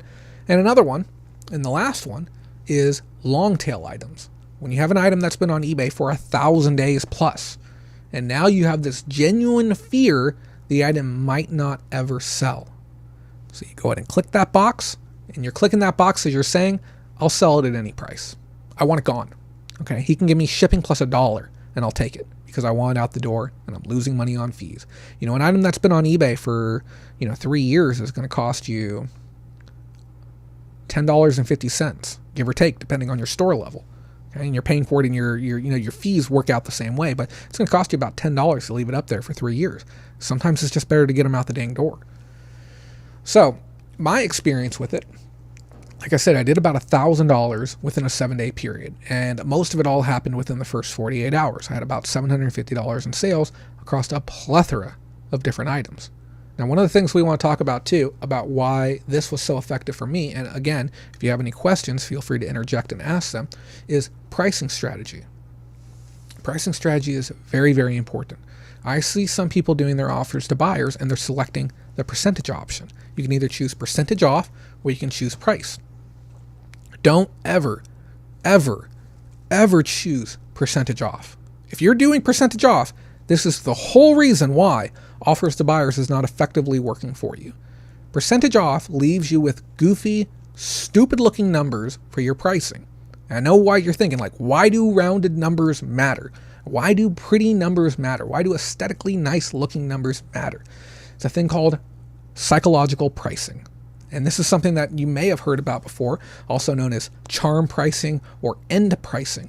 It works on a very simple principle that things like $1.99 or $1.98 is much more appealing to the consumer than $2. Okay? If you use percentages, you'll end up with these really odd numbers that are not appealing. So when we talk about pricing strategy, and when I made my video that talked about how to price anything, I really wanted to add another addendum to it, but the video was already over 20 minutes long, that talked about psychological pricing. If I have an item for sale and it's $10.63, that's a stupid number price, okay? And consumers are not used to spending $10.63, and they're going to more critically look at that price. Now, if I have an item that's $10.99, consumers are very much so used to spending $10.99. They spend $10.99 all the darn time, okay? It's 36 cents more, but psychologically is a more pleasing number to work with. And I know this sounds dumb. Let me pull up my chart really quick for you. I want you to take a look at this. This was done in 1997. This shows the frequency rate at which prices end on all pricing as a whole. The most commonly ended digit is 9, followed by 5, followed by 0. Okay? Nice whole numbers, or commonplace numbers, numbers that people are familiar with, numbers that people are used to doing business with, are going to have a higher success and higher conversion rate. When you use percentages, you lose out on that opportunity because you're going to have stupid prices. So it's important. End your prices with nice whole numbers. Alternatively, we also have to look at the first digit, aka left digit. Thomas and Morwitz did a 2005 study called the left digit effect. It showed a psychological relationship between pairs of pricing. So for instance, $30 and $40, we can very quickly understand that that's a $10 price difference, $30 to $40. Very clear, very easy to understand, no confusion there. But if we just lower $30 to $29.99, and now we're looking at $29.99 and $40, the gap becomes much more significant. So if you have an item for sale on eBay and you have it priced at $40, okay, you have the whole number and you send an offer to a consumer at $29.99, the perceived value and the perceived discount is going to appear much larger than it actually is.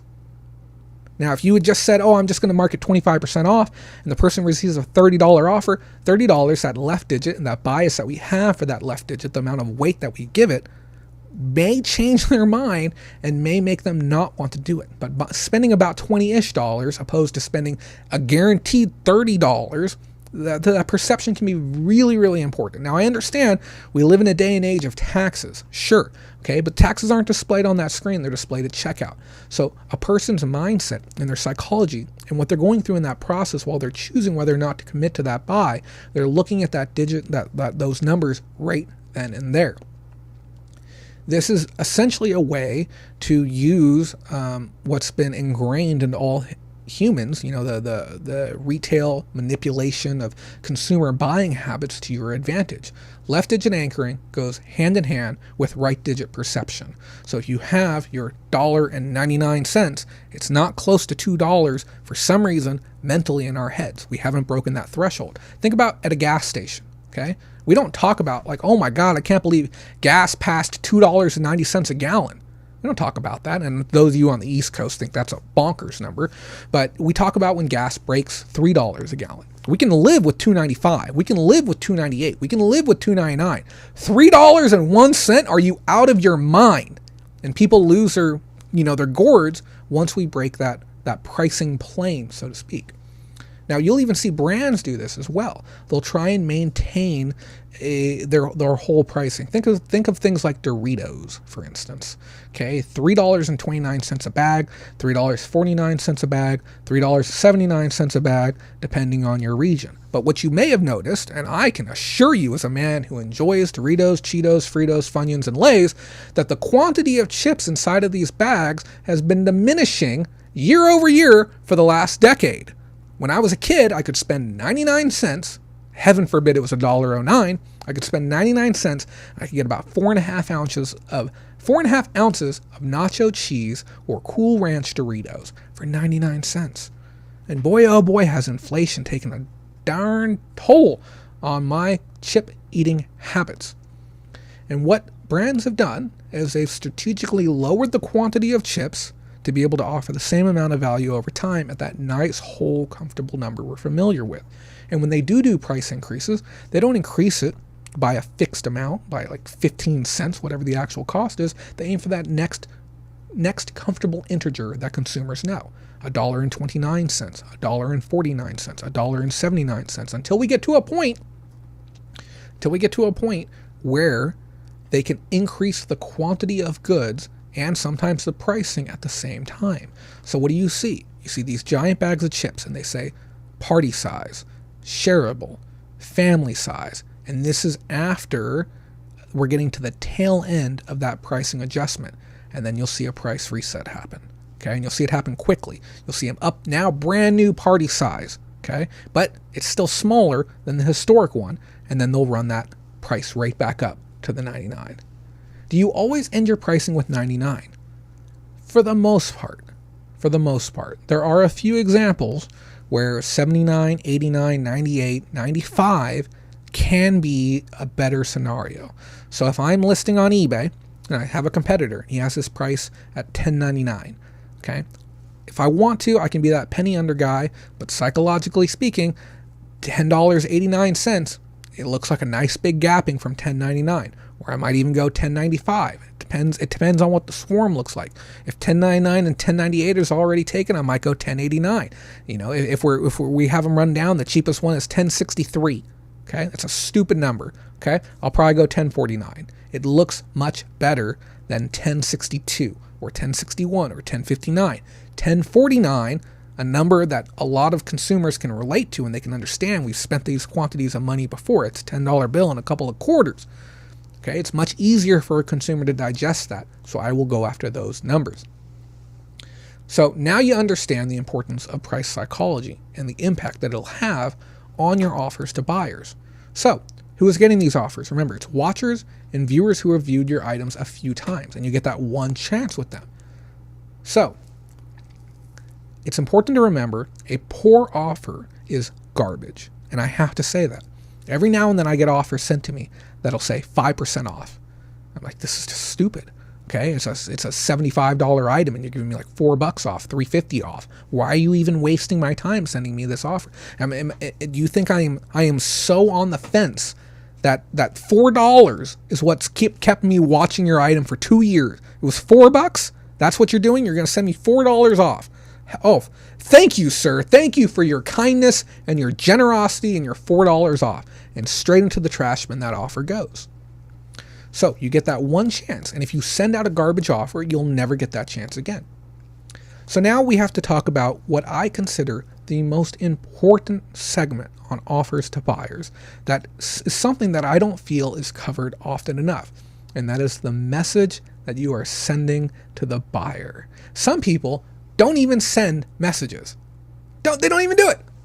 It's important to remember that all buying decisions, and side note, selling decisions, are based on emotion. This is what we do. Okay, I am hungry. I am going to buy Doritos. Doritos are going to make me happy today. Okay, people buy things because they make them feel happy. People buy things because they make them feel comfortable. People buy things because it cures that feeling of nostalgia. Maybe it reminds them of home.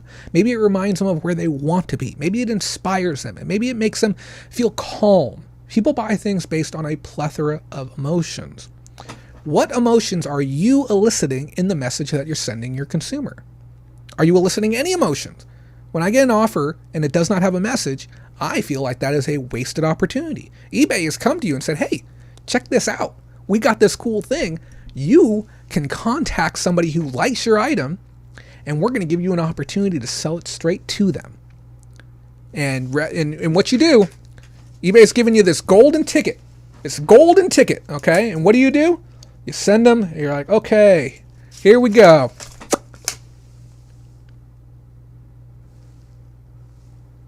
No interest? No interest. Oh, okay then. And people don't use the message line. They're not trying to elicit emotions. There's 5 things. I feel like a scummy, stupid e-commerce YouTuber right now. 5 things that you need to do in every eBay message you send out. But there are things you need to do to elicit emotion out of people. The first one, and these are mine, yours can be different, and I want to be clear too. Do not create a custom message for each item. You're going to waste your time. Create one message, and you're going to copy and paste it over and over and over and over and over and over. Over 1,000 people received the same message from me the other day. Okay? Because if you have an item and it has 40 watchers and 40 people are eligible to get it, guess what? All 40 people are going to get that message. It's going to be the exact same one. So about 1,000 people got the same message the other day. First emotion I like to elicit, fear of loss. This is it. This is your chance. This is it. Get it. Get it before it's gone. If you don't get it, it is out of here. This is your one chance to get it. You don't want to lose out, do you? Nobody likes a loser. Hurry up. Get in here. Limited time offer. Just like the side of those high-end collectible dolls we posted the other day. This is a limited time offer. You either get it now or you don't get it ever again. This is your one chance to get this price. Do you want it? Next one. This is a fun one. This is a sneaky one. Other people are getting this offer too. I want you to know, I'm really happy that I'm able to give you this offer, but I'm giving this offer to everyone else as well, which means that I only have one of them. So if you want it, you better be the first out of everyone who's getting it. Do you want it? Why are they getting the price? You need to let them know why they are receiving this message. What is the intent? What is the purpose of this message? Why have they been selected? Why are they special to be getting this? It's important. Okay, it's about building that connection with them and explaining the process for people who don't get it. And then lastly, you need to sell that special price. You need to pitch that price. This is a big deal. This is something really special that I'm presenting to you right now. Limited time offer. So how do we do this? How do we bundle these 5 things together into one effective message with the few number of characters that they give you? Your grammar, your spelling, everything needs to be on point when you send these messages out. Do not send out messages with typos. You will lose consumer confidence immediately. This is my message that I used. Okay? Hey, we are sending out this special offer to all of our watchers. We only have one left, so it's first come, first serve. Get it before it's gone at this special rate. Cheers. That's it. That's all of the things right there. We covered all of them. Could you add a little more sizzle if you wanted? Sure. Okay? We don't want to scare people. We don't want to force them. You see my excitement and my energy right now? We don't need to pitch that out there when we're doing it. We just need to have a clean and concise message that encapsulates fear of loss, limited time offer. Other people are getting this offer. Why are they getting this offer? And sell that special price. Hey, we are sending out this special offer to all of our watchers. We only have one left, so it's first come, first serve. Get it before it's gone at this special rate. Cheers. Nice, simple, and sweet.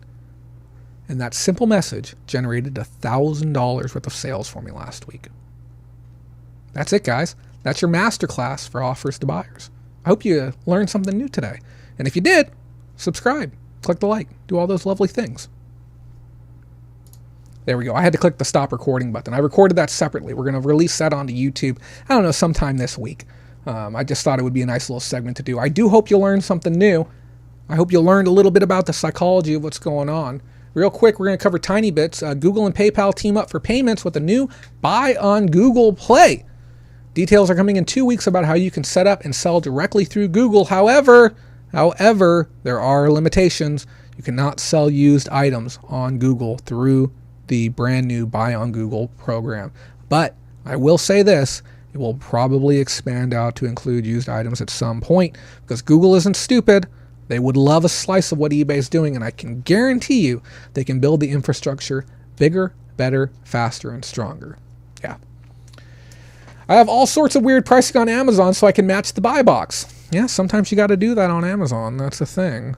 But, Amazon's a whole nother beast. We're talking eBay. We're talking, Mercari. I don't like the fact that everything's whole numbers, but at the same time I do. Okay, guys. We're going to look at some pickups on the week. I can't believe so many of you left. It just blows my dang mind. This is good content that we're talking about here. This is valuable information.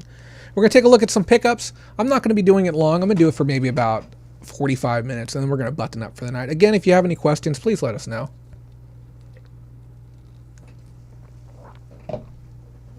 Maybe it's my hair today and my very nonchalant attitude about what I'm talking about. Maybe some people are opposed to psychological pricing. Who knows? But yeah, it was a really interesting week this week. I got some cool items. Very, very pleased with what I got, what I spent. Some people that I've talked to recently, they're a little bit surprised with some of the prices that I've been paying and how much things actually sell for. And I really have to stress this. It's not a hard job. If you're willing to put in the hours, you're going to get paid for it.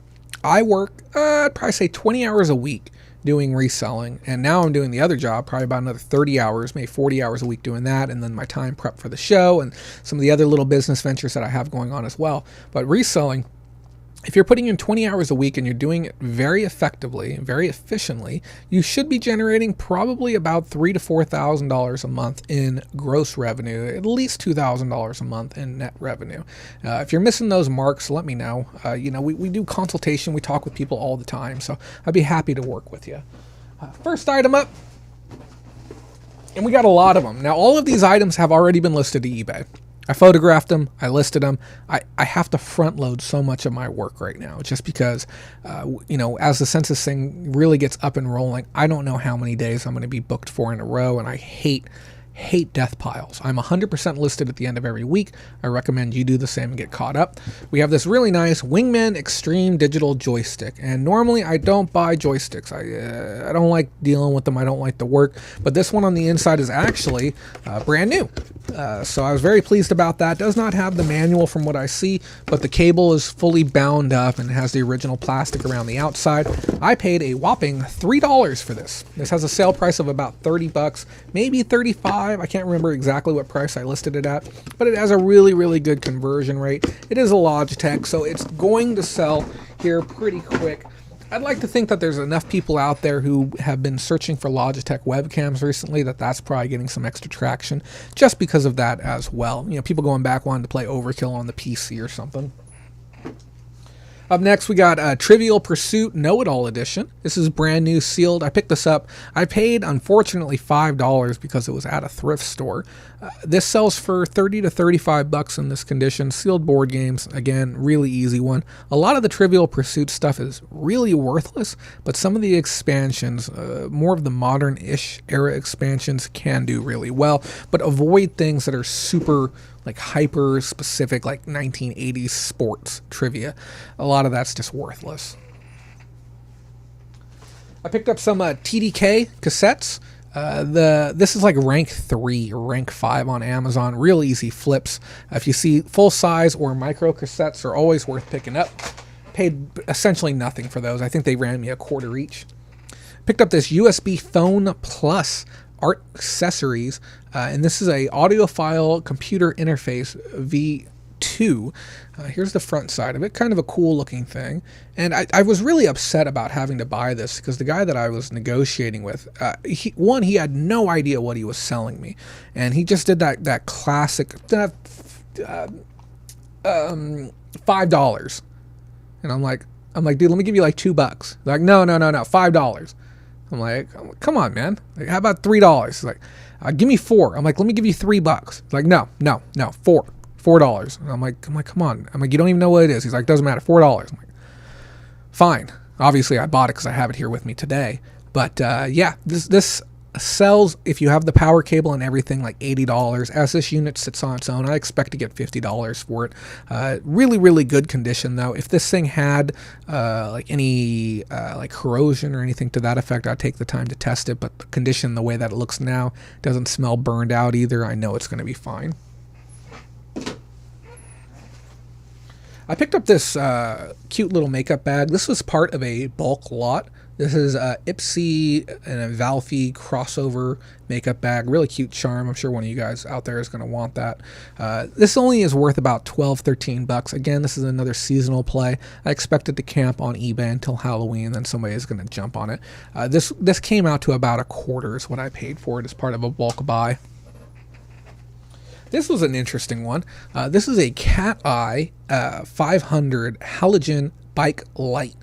And these are in high demand. I was really surprised the fact that there's a active group of people who seek out these lights and buy them. And when I got it, I thought it was brand new. I was really pumped about it because I said, oh man, I can get like $50-60 for this thing as a new one.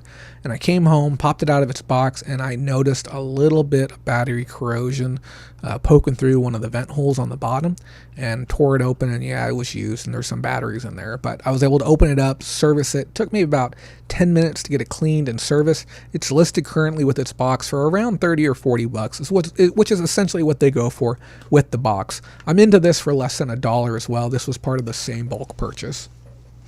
And I really want you guys to kind of expand your mindset about the types of items that you want to be looking for out there. Some of this stuff you're going to obviously know, but I hope to show you a few items that you have no idea about and how much they're worth. Poker chips, man, guys, we got a lot of poker chips. These are jockey-themed poker chips. You can see the polo player on the front, red, white, and blue. And this was part of another item that I'm going to be showing you later. These jockey chips, I have about 40 of them in here, and these are listed up for about $20. These are ones that people actually go after.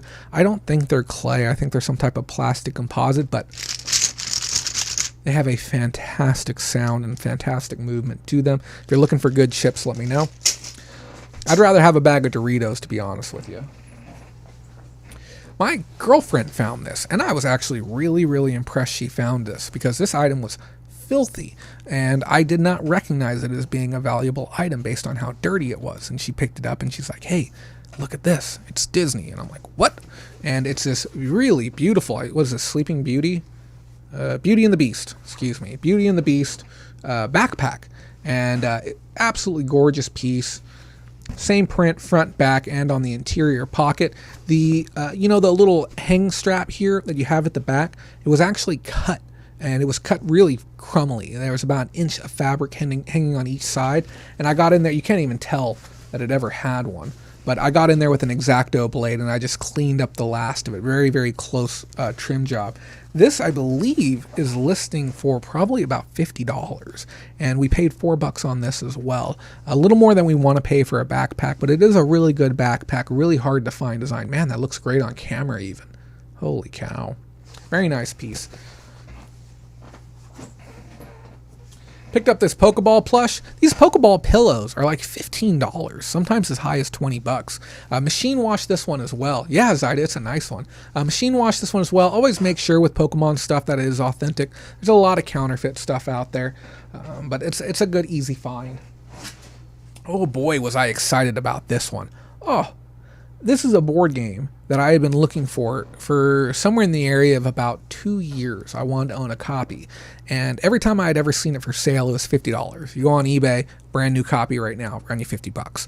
And I'm walking through the swap meet, and this was a second pass. So I want you to keep in mind, I was out for 2 hours in 100-degree temperature buying items, dropped my items off in the car, and decided I'm going to go back out for a second pass, and I'm going to see what else I can find in the last rows that are there. And I was beat.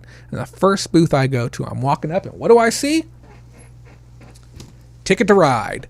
brand new sealed copy of Ticket to Ride. And I look at the guy, I'm like, hey, how much you want for that? He's like, $5. I'm like, I'll take it. And I was thrilled. I've always wanted a copy of this. One of my favorite like entry level and heavy games, type board games to play. If you don't own a copy, it's a ton of fun. If you're looking for something a little more advanced than Monopoly and checkers, this is a great entry level game to get into something a little bit heavier. It takes about an hour to play. Great family game. Kids as young as like 7 or 8 years old can play this game and they can have a blast playing it. Great for teaching your kids fundamentals about time management, risk reward, strategy planning, map building, stuff like that. It's an absolute ton of fun. And then I buy it from him and I tell the guy, I'm like, do you know how long I've been looking for one? And he's like, really? And I tell him the whole story. And I'm like, I'll be honest with you. I'm like, they're worth about like $45-$50, but I'm going to be honest with you. I'm going to keep it. And then his son from the back reaches out and pulls out another copy and puts it out. And I'm like, and this is right after I told him the price. I'm like, how much is that one? And he's like, $5. I'm like, I'll take that one too. It was the greatest thing ever. So I ended up buying one that I'm going to keep for me. It had like return labels on it. So that's my copy unwrapped downstairs. And then this copy is listed onto eBay for about $45. Mike T coming in hot with some bags of Doritos. You want to see a guy get excited, okay? A few bags of Doritos is sure as heck the way to do it. Mike, thank you so much for your super chat. Now, Mike's been a long-time patron. A really nice guy, too. We had some great discussions this week. We talked about 4D method, which I think I have a little bit. Did I talk about that at all today? I think we're going to talk about a little bit at some point. Define, discuss, document, and deal with customer resolution. We had some great talks this week within our group chat, which is a thing that's included with Patreon. For that $20 a month, you get to hang out with all of us behind the scenes all week long. It's a ton of fun, and we openly talk about issues we're having with items and customers and stuff like that. If you want a place where you can openly talk but still be private, and we tear down problems. So as soon as we help one person, everyone gains that knowledge at the same time. So we had great discussions. So thank you so much for that, Mike. It really does mean a lot to me. This whole, Patreon's been rough. Our Patreon funding has gone from $800 a month on average down to $400 a month. This is probably our worst Patreon month in 12 months now. And I understand I'm doing a little bit less work for the channel, but every episode still requires so much effort, so it does go a long way. So thank you very much for that, buddy. And I'll send you a picture of me eating some Doritos. Just for that $10 tip, and if you're lucky, we can get a little toe action in there too. So up next, we got a really nice item, really interesting, really unique. We got this handbag, okay, these are soda pull tabs, might be beer pull tabs, the whole way around it. I think the way they call this boho. It's a certain fashion style, and I've got this listed up on eBay right now. I'm asking what I consider to be a high price of about $100 on this. What I really like about this too is that the extra little charm elements here at the end. Let me see if we can get that into focus. Go and get off my face. There we go. Extra little cute charm elements. And these are really rugged, high quality hooks. Whoever made this really knew what they were doing. The construction quality is through the roof on this bad boy. I paid less than $1 for this as well. This was part of that same bundle deal. And I think somebody's going to buy this and absolutely love it. I couldn't find any type of official branding. It does have rivets on the bottom as well. Very, very cool. And I'll let you know if it sells. If you've ever sold one of those, let me know too. I'm curious.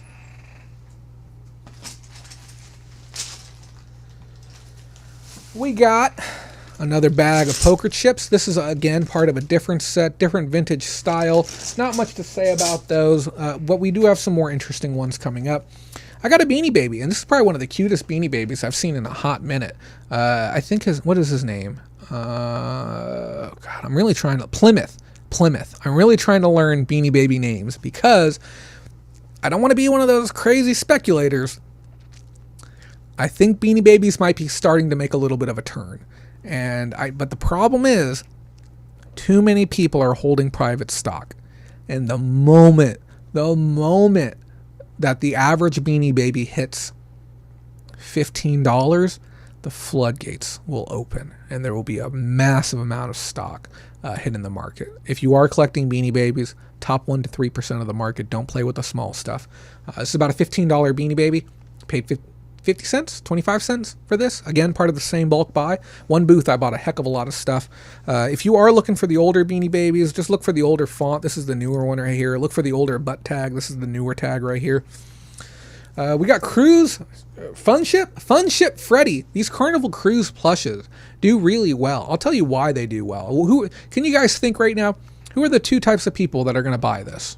Just right off the top of your head. And sometimes it's important, especially on the heels of talking about a discussion regarding speculative investing. It's important to ask yourself, who is going to buy this item? This item, whatever it might be. Understanding who your buyer is can truly help you decide whether or not to pull the trigger when you don't have historical data on hand. So for me, the two types of people who are going to buy this is, one, the parent who bought one of these for their kid and then their kid lost it. Okay, maybe they got home, it fell out the dang car window, they left it at daycare, yada, yada, yada, and the only way to get another one is to buy it online. Okay, or two, the person who said, oh, I'll buy that for you tomorrow, and then the gift shop ran out of them, and then what do? They scurry online, and then they buy one. Okay, so that's what I'm seeing, and I've seen this happen with Crane Machine plush as well. This is a $20 plush. I've sold 2 of these already. Ran this guy through the washing machine. He looks great now. If you see these, any type of Carnival Cruise, any type of Royal Caribbean, any type of cruise associative items should be looked up when you see them.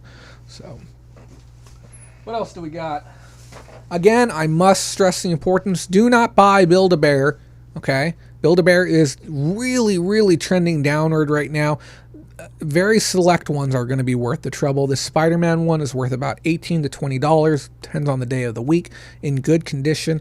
Condition is going to be king when it comes to trying to move your Build-A-Bears. Do not buy subpar condition Build-A-Bears and expect them to move. If they're not great condition Build-A-Bears for the price that you're asking, they're going to sit there on eBay forever. Okay, so again, avoid Build-A-Bear unless, for me, it's a $20 and up. I will not. You show me an $18.99, $18.99, $19.99, not a chance. $20 up, sure, we'll do it. Another cutie, his name's Parka the polar bear.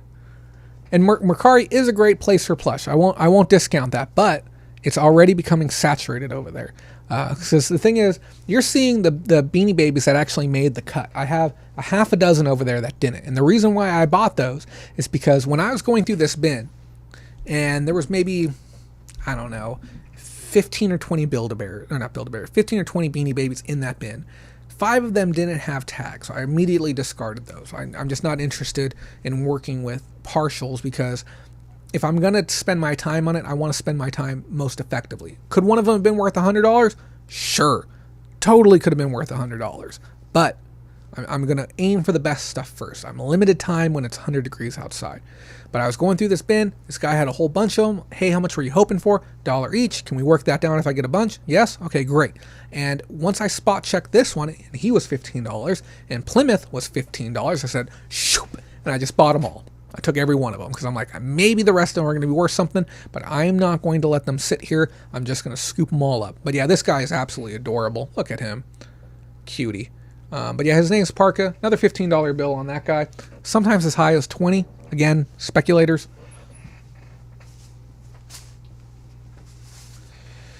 I don't think this is worth anything.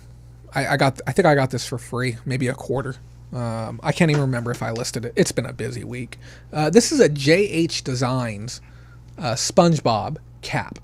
And this is a nice one too. Let me turn my brightness up. This is a really, really nice cap. Man, my brightness is all screwy. These caps right here, it says on the back, not your ordinary sponge, and keep it real here on the side. These go for, I don't know. I'll tell you right now, the cheapest one listed, before I listed mine, was $78. I bought this without looking at any of the pricing history. There's no historical data. I can say that JH Design stuff does go for good money. It's usually, just kind of counterculture designs, pop culture stuff. I saw some Scarface. I saw some Sopranos items, just really interesting pieces. I think I listed this one for about 40 bucks, maybe 30 because it's used. It had a little bit of a sweat mark on the interior. You can still see a touch bit of discoloration right here. But again, I'm into it for $1. Whenever it sells, it's almost 100% profit. This was a great little pickup. These things are doing great right now. This is a Lestron Power Sticker Accessory Kit. A lot of people are staying at home, and finding entertaining things to do at home is a little bit difficult, and we have a lot of people dusting off their old telescopes and bringing them out again for the first time. So this I paid $5 for at a thrift store, and it sells for about $45 to $60 depending on condition. This one I have marked as new open box because it appears it's been opened, but it doesn't appear to have ever been used. I picked that one up right in front of Daniel too. I'm a little bit salty. At the same store that I got that at, Daniel found a $200 plush. It was a Tails piece. And I've got to be careful with this. I may have damaged this between the time that I listed it and now. I really may have done a number on it. This is a Mardi Gras plate. Really beautiful. Gold inlay. See-through. It's glass. Nice piece. I got it listed for about $25, $30, but I may need to revise it. I'm going to leave it on my desk just so I can check that one later. I didn't think that the finish would get rubbed off inside of that bin in there. I picked up 5 of these. These are Home Depot Kids Workshop wood construction kits. And I have different ones. This one is a stocking ornament. DIY crafts is a big thing right now. This is a heart-shaped candy box. This is a Christmas calendar or a seasonal calendar. Tow truck. Yeah, so I got 5 of these. I paid $1 for all 5. I have them listed at auction for $24.99. This is again another one of those weird situations where an auction may be best. The amount of active listings that buy it now is really, really high, and there's so many different ones. And as individuals, they're only worth about $8, $9 each, but it's a lot they're going to fire out. But unfortunately, as a lot on eBay, they're not going to get much attention under the Buy It Now category, but they may receive better attention under the auction category from would-be deal seekers. So this is one of those rare instances where an auction may be the best play for your item. I know somebody was asking earlier. While I'm on this topic, if you do come across these, the Mirrored Vanity is one of the most valuable ones you can get. They can sell for up to $35 for the single piece. I believe people are using them for dollhouses is what they're going to. Very, very hard one to find, but certainly keep your eyes open for them.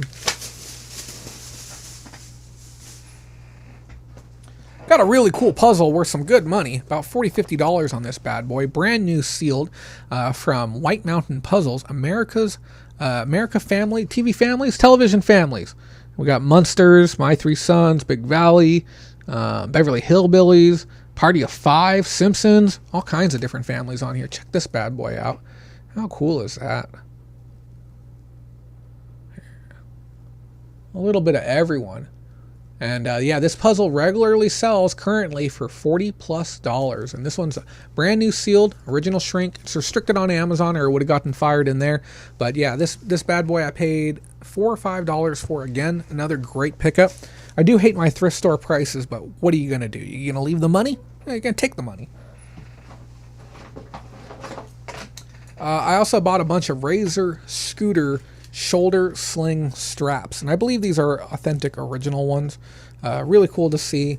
Green, red, blue, and then this funky block font red one. But the 4 of these together, I paid $1.99 for all 4. I have them listed for $19.99 each. So I just got to sell one, and I'm pretty sure I will. The historic data on it shows that one was sold at auction for $11 or $13 within the last year, but there's none active other than mine as a Buy It Now. So I expect to see something happen with it. Oh, that's the first bin.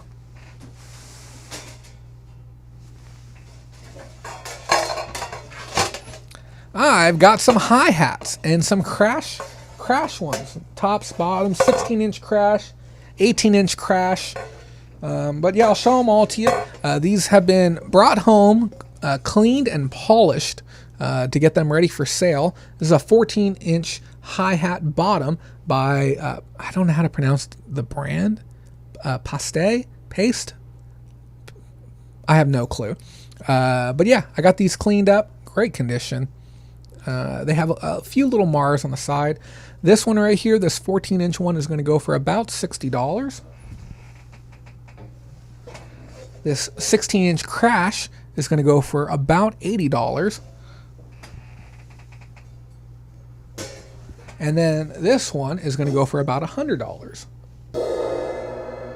Sounds great. Question: can I sell empty can of infused gummy plus brand? If they were infused with anything that would be considered a controlled substance, then the best practice would probably be to not sell it. But certainly want to, I would err on the side of caution on that. Now, if it's a high value item, if you're not sure, just go ahead and send me an image of the item after the show. I'll be happy to take a look at it. If I don't get to you tonight, I'll get to you in the morning. But I'll be happy to help you out with that one, Donna. But yeah, all three of those, I bought those for $50 for all three. And I would also shout out the guy's channel. And I told him, like, hey, just be here tonight before the show starts and we'll get you a nice shout out. But the guy isn't here, unfortunately. So maybe I'll get his information next time I see him. We'll give him that shout out next time I'm on air. You guys want to see something cool? It already sold on eBay. Check this out.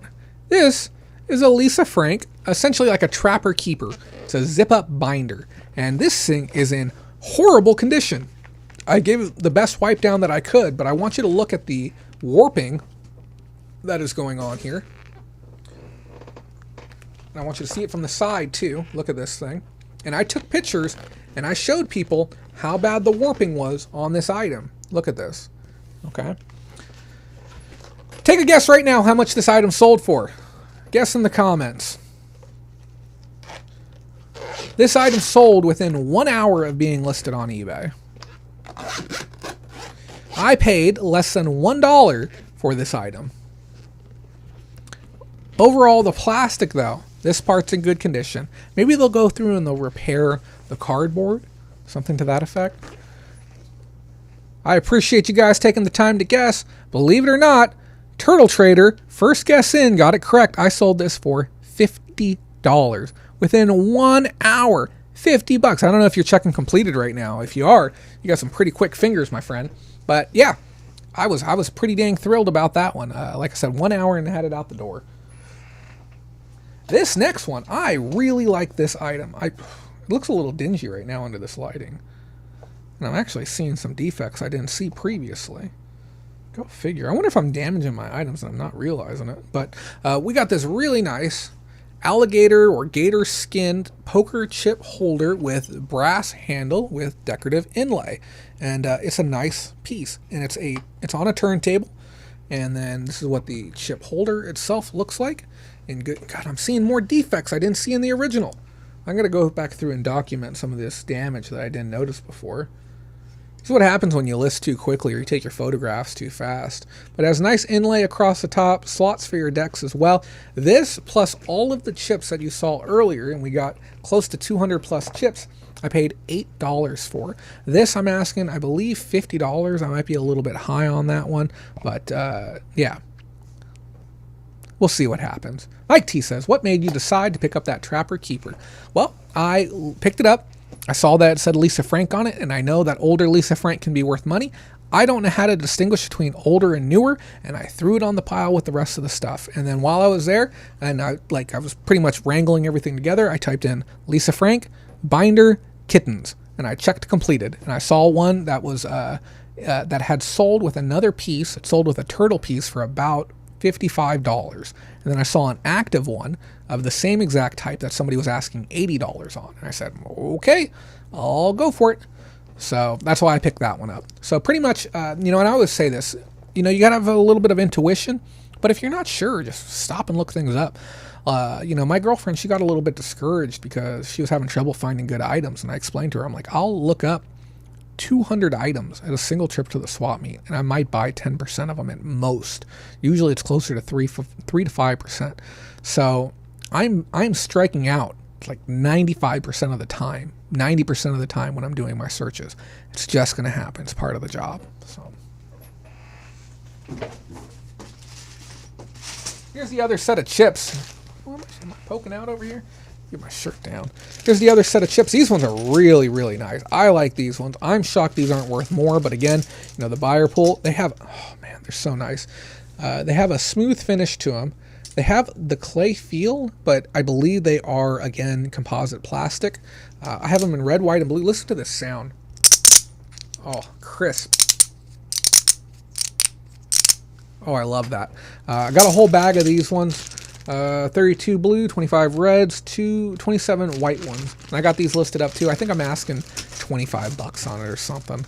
I'm just trying to get back my $8 on the lot, then the rest can sit there and simmer. We'll carry on and we'll look at 2 more bins of items. If there isn't an interest, then we'll go and wrap up with our final thoughts for the day. So you guys let me know what you want to do. I'm going to take my gummy vitamins right now before I forget. Let me ask, are you guys on the Flintstones chewables? Are you guys on the gummy vitamins, or have you grown up to adults yet and started taking vitamins in pill form? I just like to have an excuse to have a random bit of candy during the day.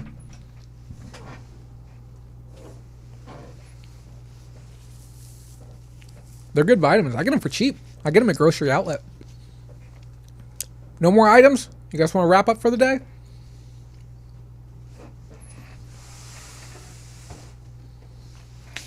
Okay. We'll go ahead and button it on up. This has been a great day. Went out, did some sourcing. Got in and out of the heat. Working on the move. Never heard of Lisa Frank. Whoa. Well, there you go, buddy. That's a full circle moment right there. Give as you receive. So, last week we talked about Hamilton. We talked about blocking those you disagree with and how none of it matters. You guys remember that? You guys remember last week's discussion? Today, we're going to talk about dumb money and new money. So it goes without saying that a lot of people have money for the first time. For the first time ever. And I'm not referring to having any amount of money. I'm talking about having money. Okay? And there's a big difference between the two. We get our paychecks every single week. We run through our dollars and whatnot. We're talking about having saved up money, lots of money, expendable money. People have it for the first time. Why is this? Well, 2 things. One, we have the stimulus money. We have people receiving $1,200 payments. Some people getting as much as $2,600. We also have unemployment money. And the unemployment checks are bonkers, stupid money, okay? I know people personally who have received over $10,000 in 1 week to collect. They got all their back unemployment at one time. They got over $10,000. Plus they received their stimulus for another $1,200. Some people as much as $2,600. Husband and wife both getting the unemployment plus collecting the money. $10,000 each, plus another $2,600. People having over $22,000 for the first time in their life. It's horrifying to watch. You guys might know about this too. I also want to side note, if you didn't file taxes and that's why you're not able to get your stimulus money, you can still get it. Send me a message if you need help. I'll walk you through the process. Just a small side note for those of you who took the time to stick around.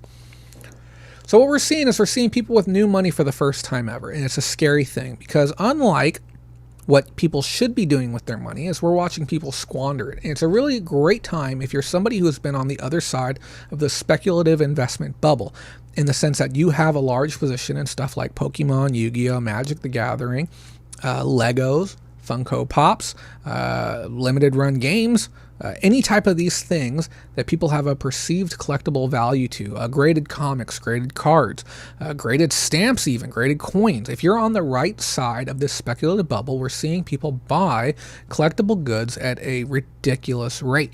But what I wanted to talk about today is I want to talk to people who have been getting this money for the first time, or if you know somebody who has, to sit down and tell them to stop spending their money. I am watching people burn through money on video games, pot, stupid investments, like bad investments, things that you should not be looking at and calling an investment, okay? Just guessing. Like, speculating is one thing. You maybe putting a little bit of logic into what you're doing. Pure guessing. And I wanted to talk about making some better investments and not being the person going out and buying a 70-inch TV. I want to talk about stable investing. I want to talk about short-term speculative investing. These are better ways to use your money. If you have this money and you say, Jay, I still want to invest. I still want to do something with my money. I got a problem. I can't just have money in my bank account. I have to use it on something. Okay. Use it on stable investments. Okay. Use it on short-term speculative investing. Don't go out and buy, a whole case of the new Pokemon cards that are coming out and say, I'm going to camp on them until I retire. It's not a good idea. Okay.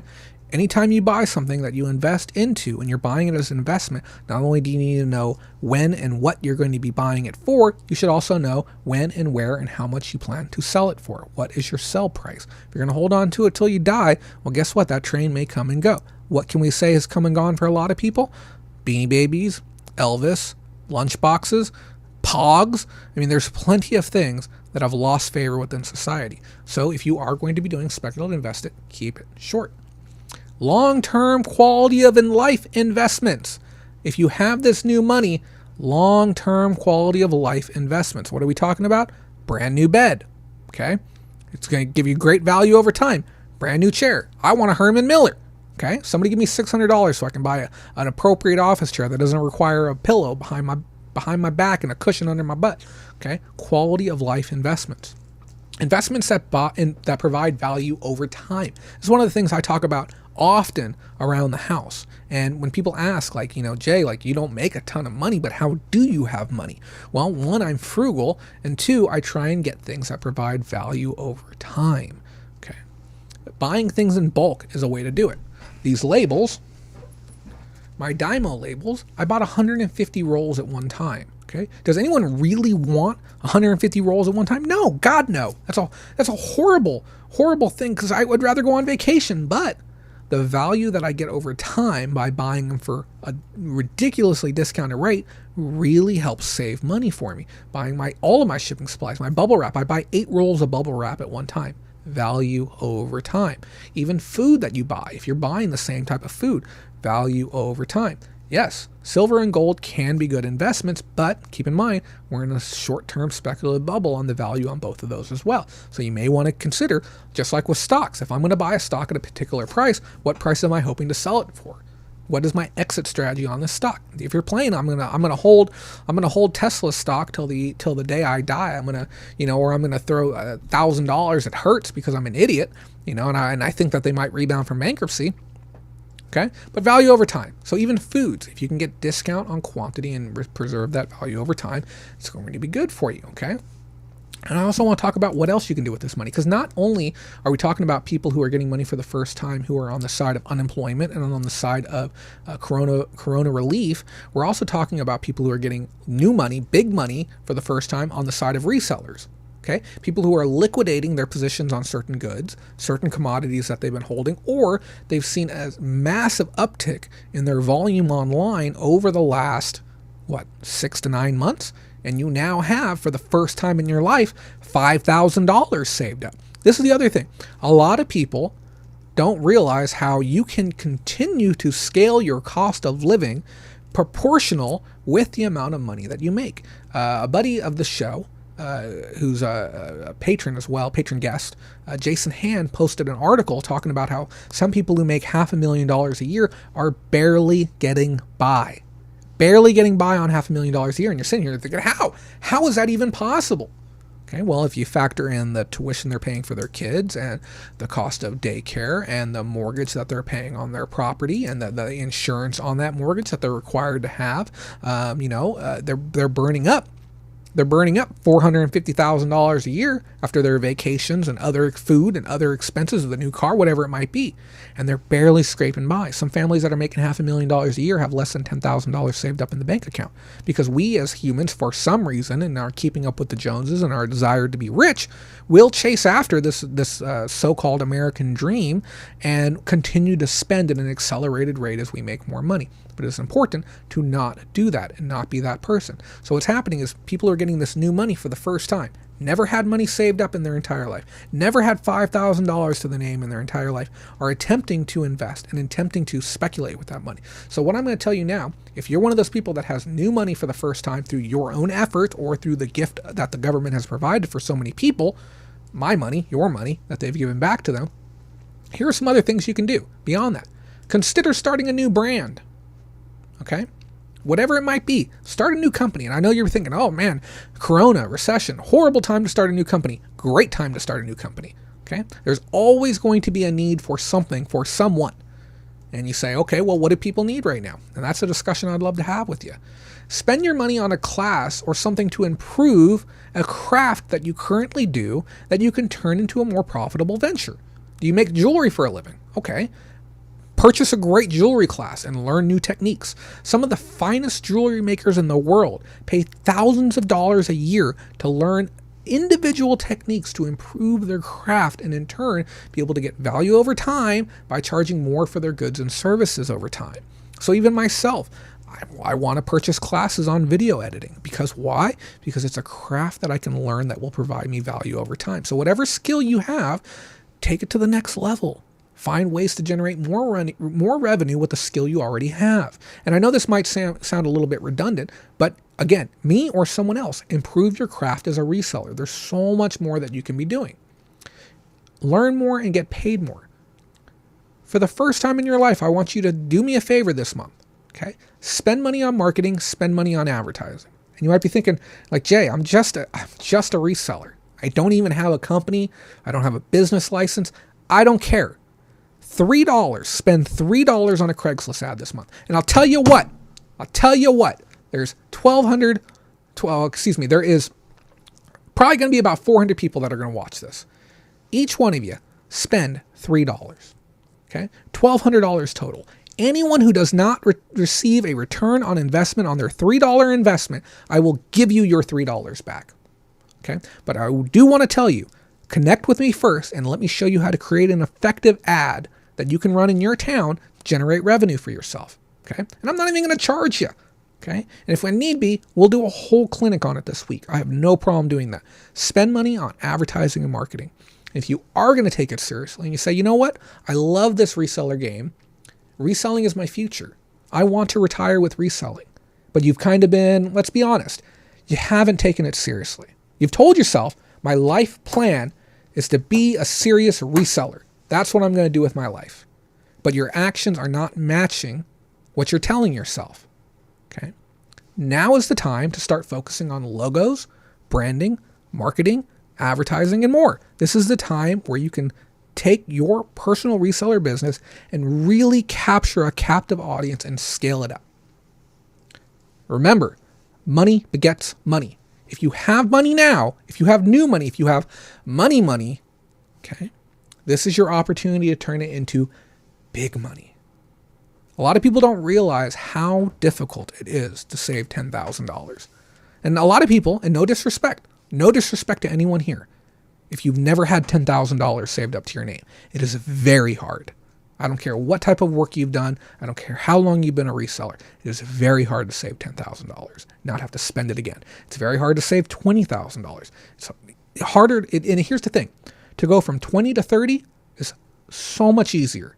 To go from 30 to 40, so much easier. Because once you have money, now you can start investing into value. You can start investing into your brand.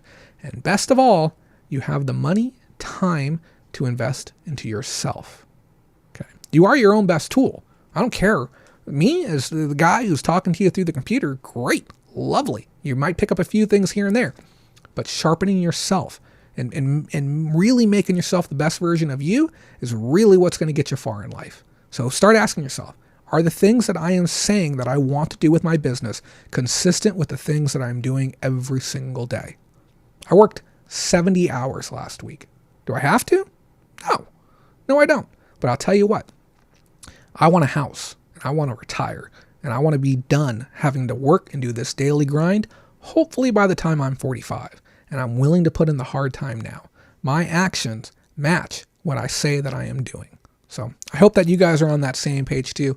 If you're ready to have a serious talk about taking it to the next level, you know how to get a hold of me. Bolarama.com. Find me on Facebook. whatever you want to do. Thank you so much for watching. Thank you to the 30 of you. I think that's a new record. 30 people making it through my little spiel at the end of the show. Makes me feel all warm and fuzzy on the inside. Extra special thank you to Mike Tobias, who has provided me with 2 to 3 bags, Family Value Super Hyper Rare Limited Edition Doritos. Maybe I'll get the pickle ones. Those things are hard to find, right? Pickle Rick flavor. Thank you so much to everyone who tuned in.